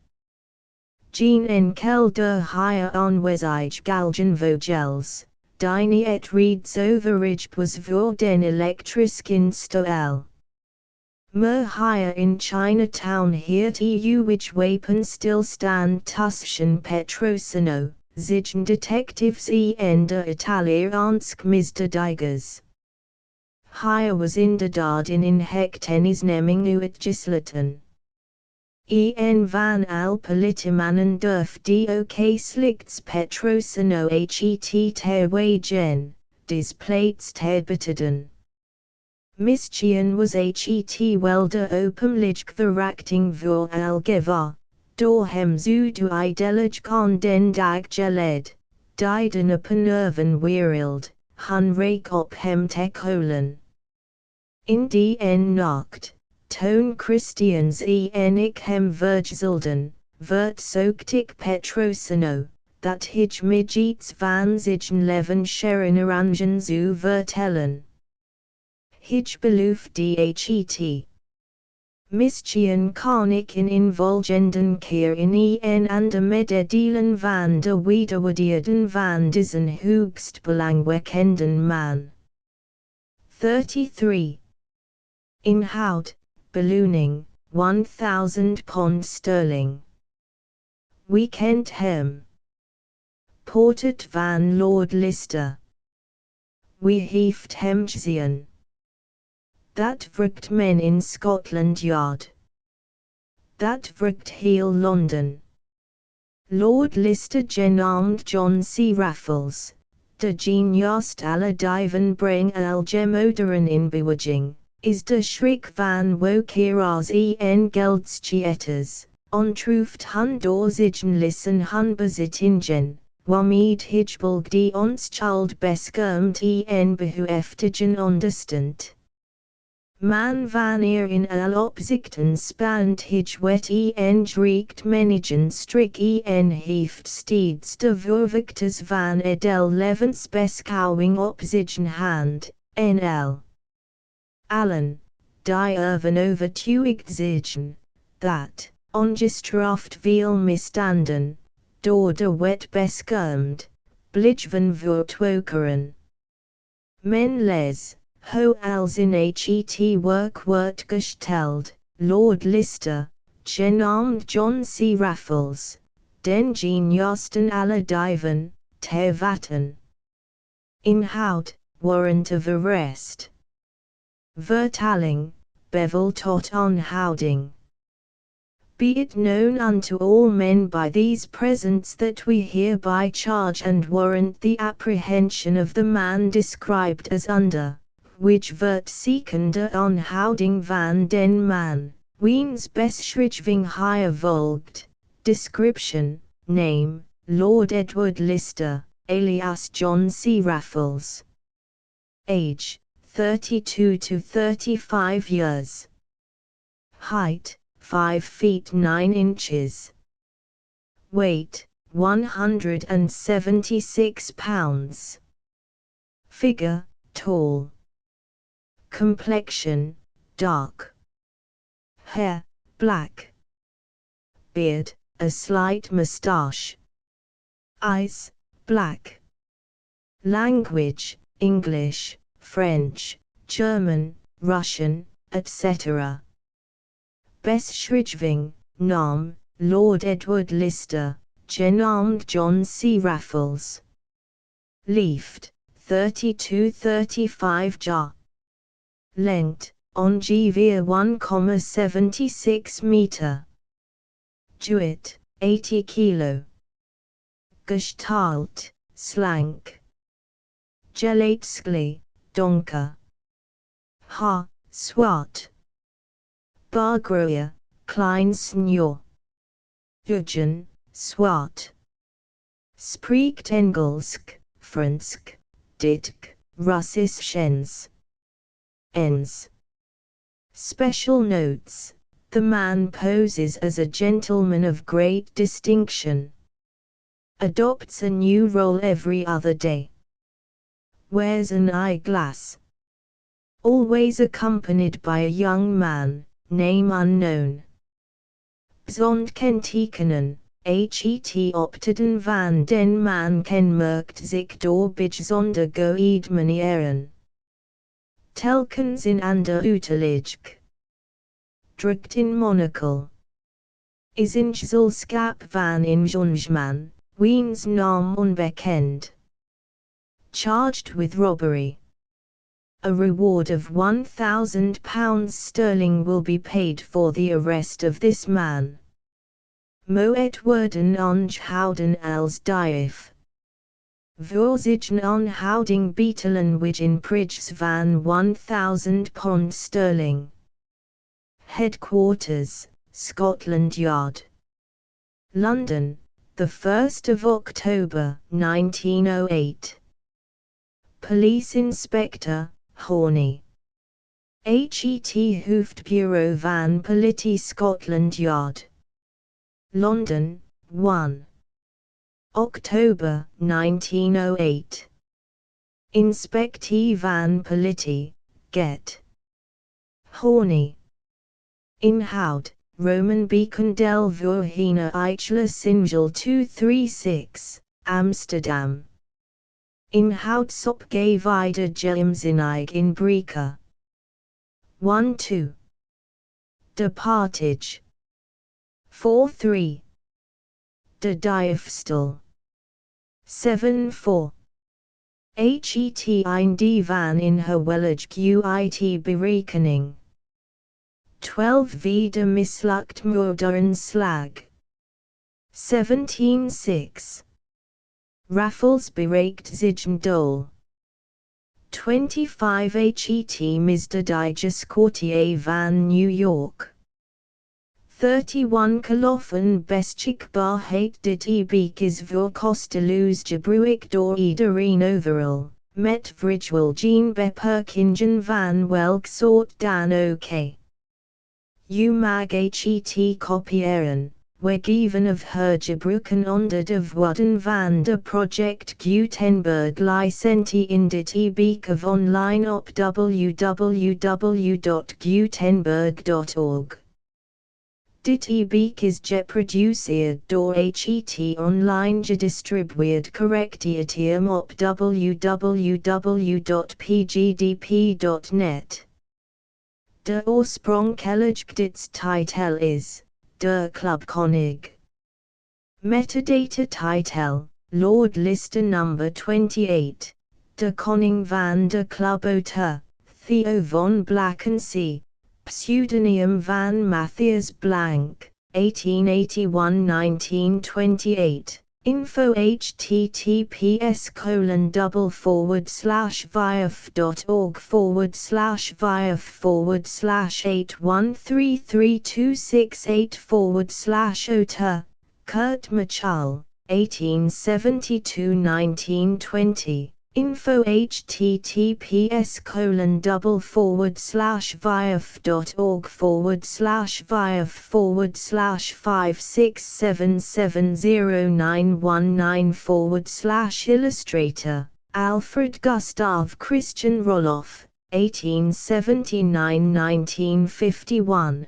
Info https://viaf.org/viaf/8533410/on make datum bestand, the 12th of June, 2024 18:30 and 16 seconds UTC Taal, Netherlands, spelling de Vries ter Winkel. Oorspronkelijk uitgegeven, 1911, Triefwoorden, Detective and Mystery Stories.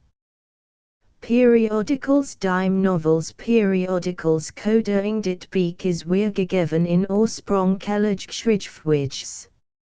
Afgebroken worden aan het einde van de regelzigen stilwegend hersteld. Kennelijk gezet fouten in het origineel zigen verbeterd. Des verbeteringen zigen aangegeven in de kalofen aan het einde van dit boek. Document Dennis the 10th of June, 2024 begonnen. Verbeteringen de volgen die 104 verbeteringen zigen aangebracht in de tekst. Bladzij die verbetering bewerkingsafstand 1, 1, 2, 4, 24, 24 millionaires 1, 1, 3, 33, niet inbren. 1 passim.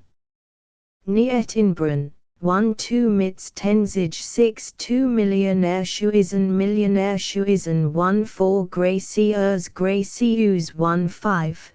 22, 26, niet inbren, 1 5 gegeven gegeten 1 5, 5, niet inbren, 1 5, 6, 13, 13, 14, 17, 17, 17, 19, 21, 23, 25 millionaire 1 6 elk 1 6.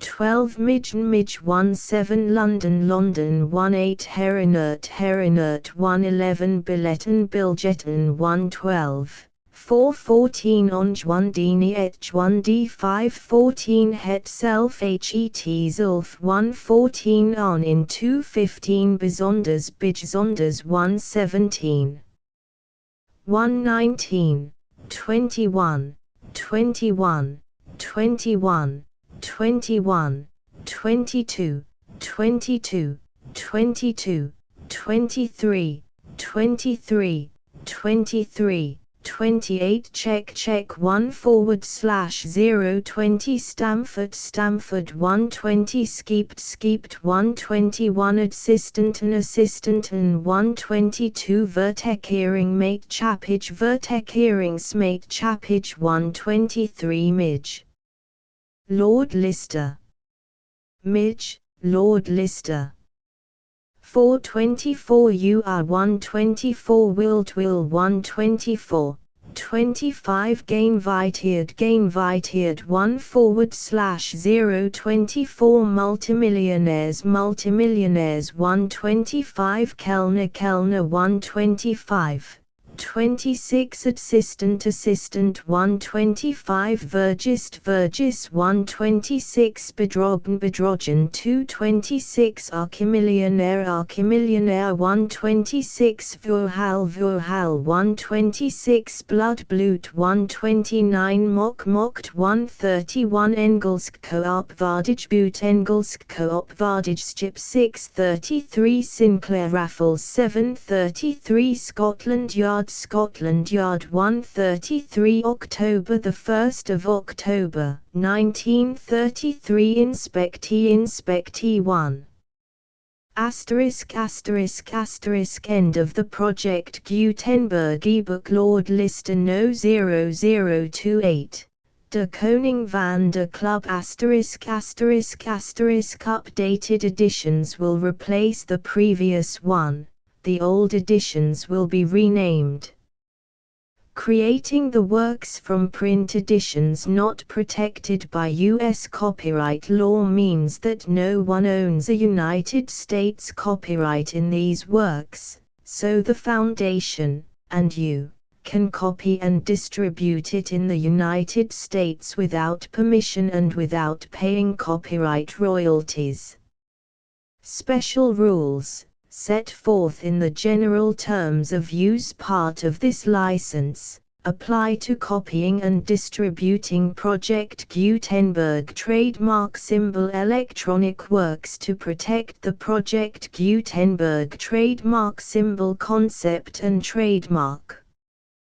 Project Gutenberg is a registered trademark, and may not be used if you charge for an ebook, except by following the terms of the trademark license, including paying royalties for use of the Project Gutenberg trademark.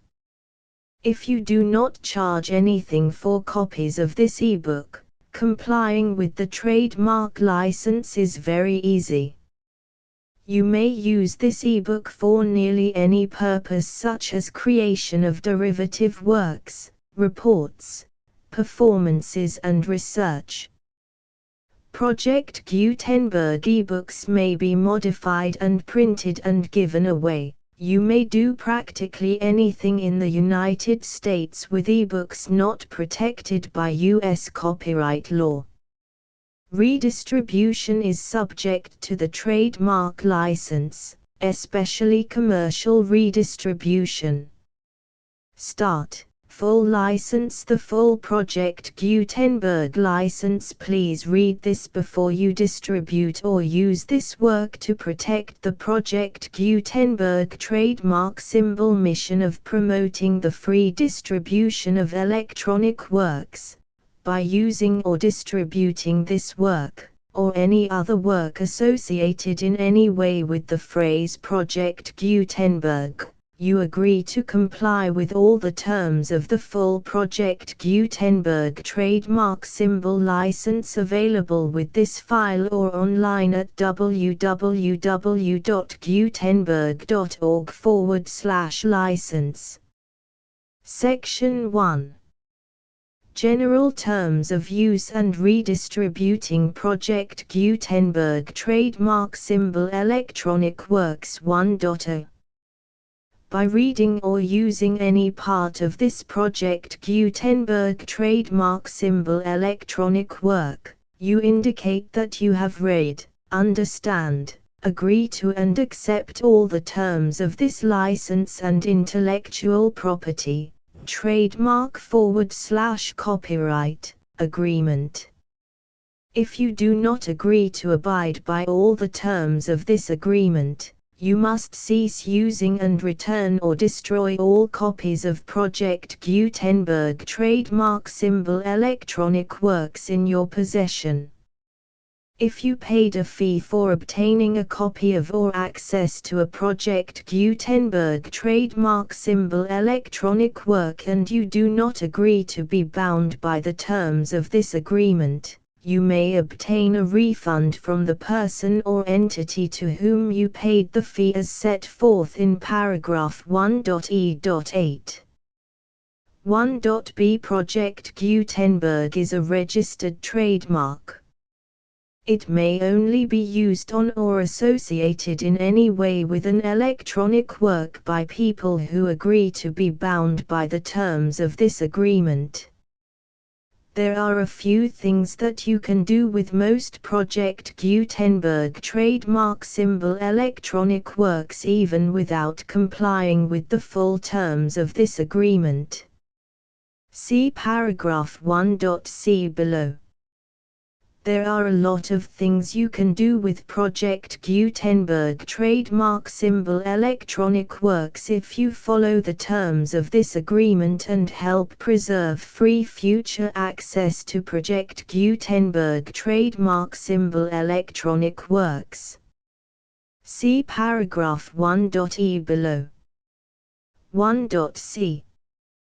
The Project Gutenberg Literary Archive Foundation, the Foundation or PGLAF, owns a compilation copyright in the collection of Project Gutenberg trademark symbol electronic works.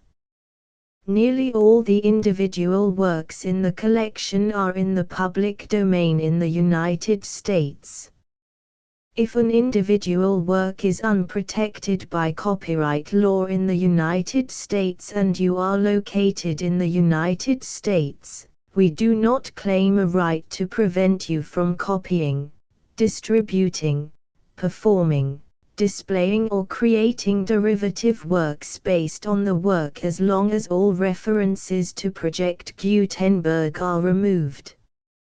Of course, we hope that you will support the Project Gutenberg trademark symbol mission of promoting free access to electronic works by freely sharing Project Gutenberg trademark symbol works in compliance with the terms of this agreement for keeping the Project Gutenberg trademark symbol name associated with the work. You can easily comply with the terms of this agreement by keeping this work in the same format with its attached full Project Gutenberg trademark symbol license when you share it without charge with others. 1.d. The copyright laws of the place where you are located also govern what you can do with this work. Copyright laws in most countries are in a constant state of change.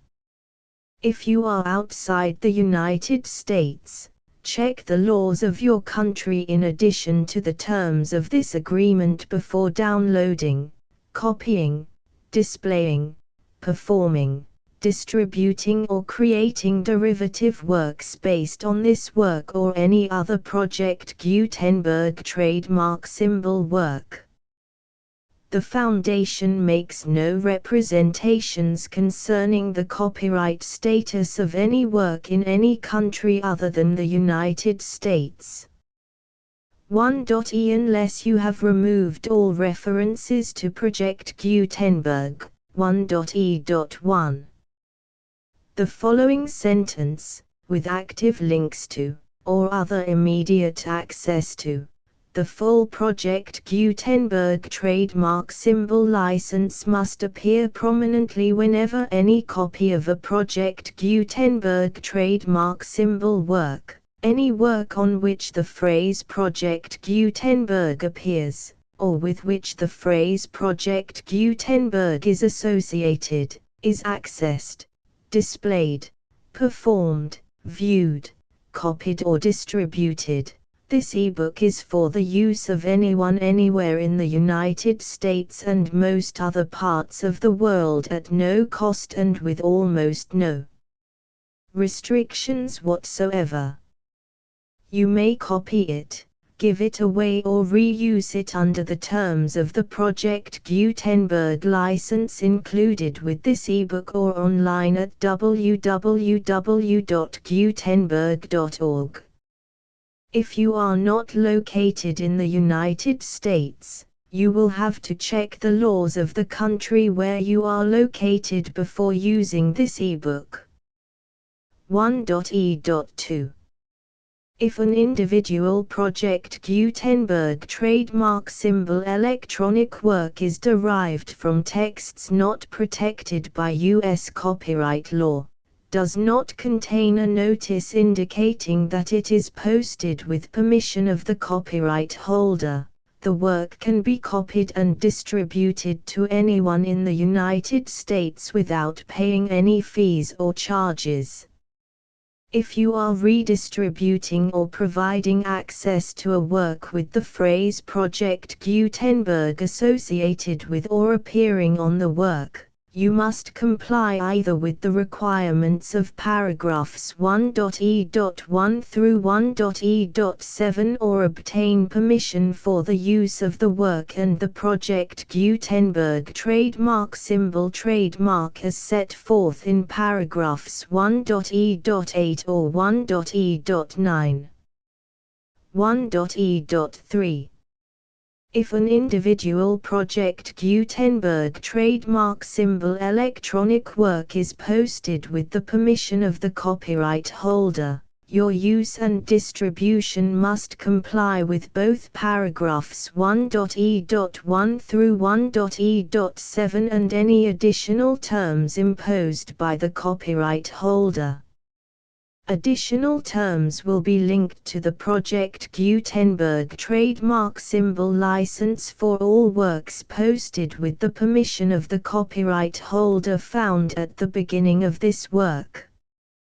1.e.4 Do not unlink or detach or remove the full Project Gutenberg trademark symbol license terms from this work, or any files containing a part of this work or any other work associated with Project Gutenberg trademark symbol. 1.e.5 Do not copy, display, perform, distribute or redistribute this electronic work, or any part of this electronic work, without prominently displaying the sentence set forth in paragraph 1.e.1 with active links or immediate access to the full terms of the Project Gutenberg trademark symbol license. 1.e.6 You may convert to and distribute this work in any binary, compressed, marked up, non-proprietary or proprietary form, including any word processing or hypertext form.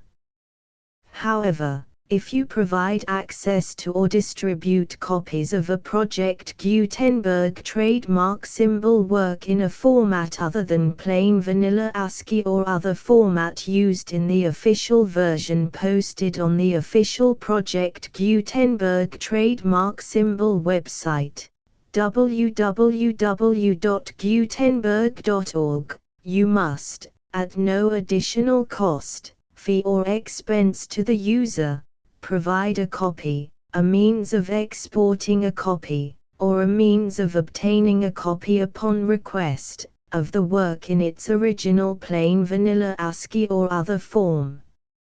Any alternate format must include the full Project Gutenberg trademark symbol license as specified in paragraph 1.e.1. 1.e.7 Do not charge a fee for access to, viewing, displaying, performing, copying or distributing any Project Gutenberg trademark symbol works unless you comply with paragraph 1.e.8 or 1.e.9. 1.e.8 You may charge a reasonable fee for copies of or providing access to or distributing Project Gutenberg trademark symbol electronic works, provided that you pay a royalty fee of 20% of the gross profits you derive from the use of Project Gutenberg trademark symbol works calculated using the method you already use to calculate your applicable taxes. The fee is owed to the owner of the Project Gutenberg trademark symbol trademark, but he has agreed to donate royalties under this paragraph to the Project Gutenberg Literary Archive Foundation. Royalty payments must be paid within 60 days following each date on which you prepare, or are legally required to prepare, your periodic tax returns. Royalty payments should be clearly marked as such and sent to the Project Gutenberg Literary Archive Foundation at the address specified in Section 4. Information about donations to the Project Gutenberg Literary Archive Foundation. You provide a full refund of any money paid by a user who notifies you in writing, or by email, within 30 days of receipt that he does not agree to the terms of the full Project Gutenberg trademark symbol license. You must require such a user to return or destroy all copies of the works possessed in a physical medium and discontinue all use of and all access to other copies of Project Gutenberg trademark symbol works. You provide, in accordance with paragraph 1.f.3, a full refund of any money paid for a work or a replacement copy, if a defect in the electronic work is discovered and reported to you within 90 days of receipt of the work. You comply with all other terms of this agreement for free distribution of Project Gutenberg trademark symbol works. 1.e.9. If you wish to charge a fee or distribute a Project Gutenberg trademark symbol electronic work or group of works on different terms than are set forth in this agreement, you must obtain permission in writing from the Project Gutenberg Literary Archive Foundation, the manager of the Project Gutenberg trademark symbol trademark. Contact the Foundation as set forth in Section 3 below. 1.f1.f.1. Project Gutenberg volunteers and employees expend considerable effort to identify, do copyright research on, transcribe and proofread works not protected by U.S. copyright law in creating the Project Gutenberg trademark symbol collection. Despite these efforts, Project Gutenberg trademark symbol electronic works, and the medium on which they may be stored, may contain defects such as, but not limited to, incomplete, inaccurate or corrupt data, transcription errors, a copyright or other intellectual property infringement, a defective or damaged disk or other medium, a computer virus, or computer codes that damage or cannot be read by your equipment. 1.f.2.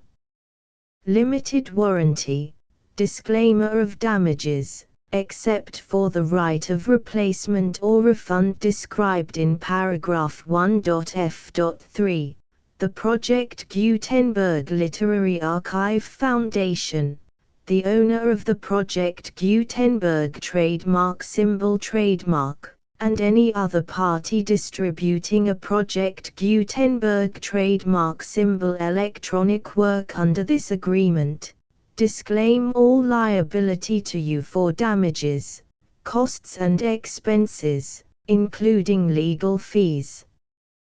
You agree that you have no remedies for negligence, strict liability, breach of warranty or breach of contract except those provided in paragraph 1.f.3. You agree that the foundation, the trademark owner, and any distributor under this agreement will not be liable to you for actual, direct, indirect, consequential, punitive or incidental damages even if you give notice of the possibility of such damage. 1.f.3. Limited right of replacement or refund. If you discover a defect in this electronic work within 90 days of receiving it, you can receive a refund of the money, if any, you paid for it by sending a written explanation to the person you received the work from. If you received the work on a physical medium, you must return the medium with your written explanation. The person or entity that provided you with the defective work may elect to provide a replacement copy in lieu of a refund. If you received the work electronically, the person or entity providing it to you may choose to give you a second opportunity to receive the work electronically in lieu of a refund.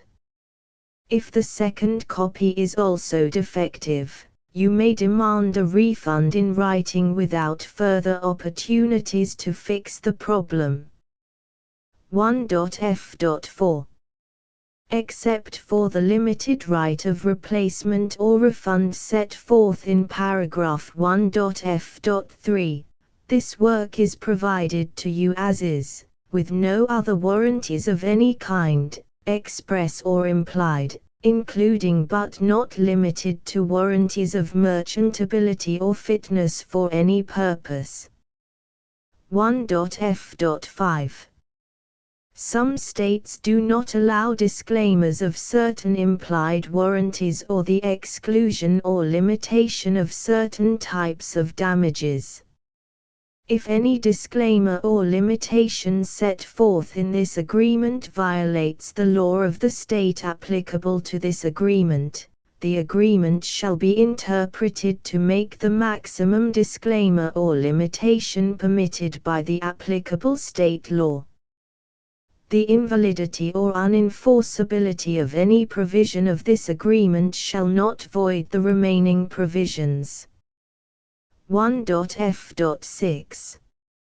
Indemnity. You agree to indemnify and hold the foundation, the trademark owner, any agent or employee of the foundation, anyone providing copies of Project Gutenberg trademark symbol electronic works in accordance with this agreement, and any volunteers associated with the production, promotion and distribution of Project Gutenberg trademark symbol electronic works, harmless from all liability, costs and expenses, including legal fees, that arise directly or indirectly from any of the following which you do or cause to occur. A. Distribution of this or any Project Gutenberg trademark symbol work. B. Alteration, modification, or additions or deletions to any Project Gutenberg trademark symbol work, and C. Any defect you cause. Section 2. Information about the mission of Project Gutenberg trademark symbol. Project Gutenberg trademark symbol is synonymous with the free distribution of electronic works in formats readable by the widest variety of computers, including obsolete, old, middle-aged and new computers. It exists because of the efforts of hundreds of volunteers and donations from people in all walks of life. Volunteers and financial support to provide volunteers with the assistance they need are critical to reaching Project Gutenberg trademark symbol's goals and ensuring that the Project Gutenberg trademark symbol collection will remain freely available for generations to come. In 2001, the Project Gutenberg Literary Archive Foundation was created to provide a secure and permanent future for Project Gutenberg trademark symbol and future generations. To learn more about the Project Gutenberg Literary Archive Foundation and how your efforts and donations can help, see sections 3 and 4 and the Foundation information page at www.gutenberg.org. Section 3. Information about the Project Gutenberg Literary Archive Foundation. The Project Gutenberg Literary Archive Foundation is a non-profit 501(c)(3) educational corporation organized under the laws of the state of Mississippi and granted tax-exempt status by the Internal Revenue Service. The Foundation's IN or Federal Tax Identification Number is 64-6221541. Contributions to the Project Gutenberg Literary Archive Foundation are tax-deductible to the full extent permitted by U.S. federal laws and your state's laws. The Foundation's business office is located at 809 North 1500 West, Salt Lake City, UT 84116, 801-596-1887. Email contact links and up-to-date contact information can be found at the Foundation's website and official page at www.gutenberg.org/contact section 4. Information about donations to the Project Gutenberg Literary Archive Foundation. Project Gutenberg trademark symbol depends upon and cannot survive without widespread public support and donations to carry out its mission of increasing the number of public domain and licensed works that can be freely distributed in machine-readable form accessible by the widest array of equipment including outdated equipment. Many small donations, $1 to $5,000, are particularly important to maintaining tax-exempt status with the IRS. The Foundation is committed to complying with the laws regulating charities and charitable donations in all 50 states of the United States. Compliance requirements are not uniform and it takes a considerable effort, much paperwork and many fees to meet and keep up with these requirements. We do not solicit donations in locations where we have not received written confirmation of compliance. To send donations or determine the status of compliance for any particular state, visit www.gutenberg.org/donate. While we cannot and do not solicit contributions from states where we have not met the solicitation requirements, we know of no prohibition against accepting unsolicited donations from donors in such states who approach us with offers to donate. International donations are gratefully accepted, but we cannot make any statements concerning tax treatment of donations received from outside the United States. U.S. laws alone swamp our small staff. Please check the Project Gutenberg web pages for current donation methods and addresses. Donations are accepted in a number of other ways including checks, online payments and credit card donations. To donate, please visit www.gutenberg.org/donate. Section 5. General information about Project Gutenberg trademark symbol electronic works. Professor Michael S. Hart was the originator of the Project Gutenberg trademark symbol concept of a library of electronic works that could be freely shared with anyone. For 40 years, he produced and distributed Project Gutenberg trademark symbol ebooks with only a loose network of volunteer support. Project Gutenberg trademark symbol ebooks are often created from several printed editions, all of which are confirmed as not protected by copyright in the US unless a copyright notice is included. Thus, we do not necessarily keep ebooks in compliance with any particular paper edition. Most people start at our website, which has the main PG search facility, www.gutenberg.org. This website includes information about Project Gutenberg trademark symbol, including how to make donations to the Project Gutenberg Literary Archive Foundation, how to help produce our new ebooks, and how to subscribe to our email newsletter to hear about new ebooks.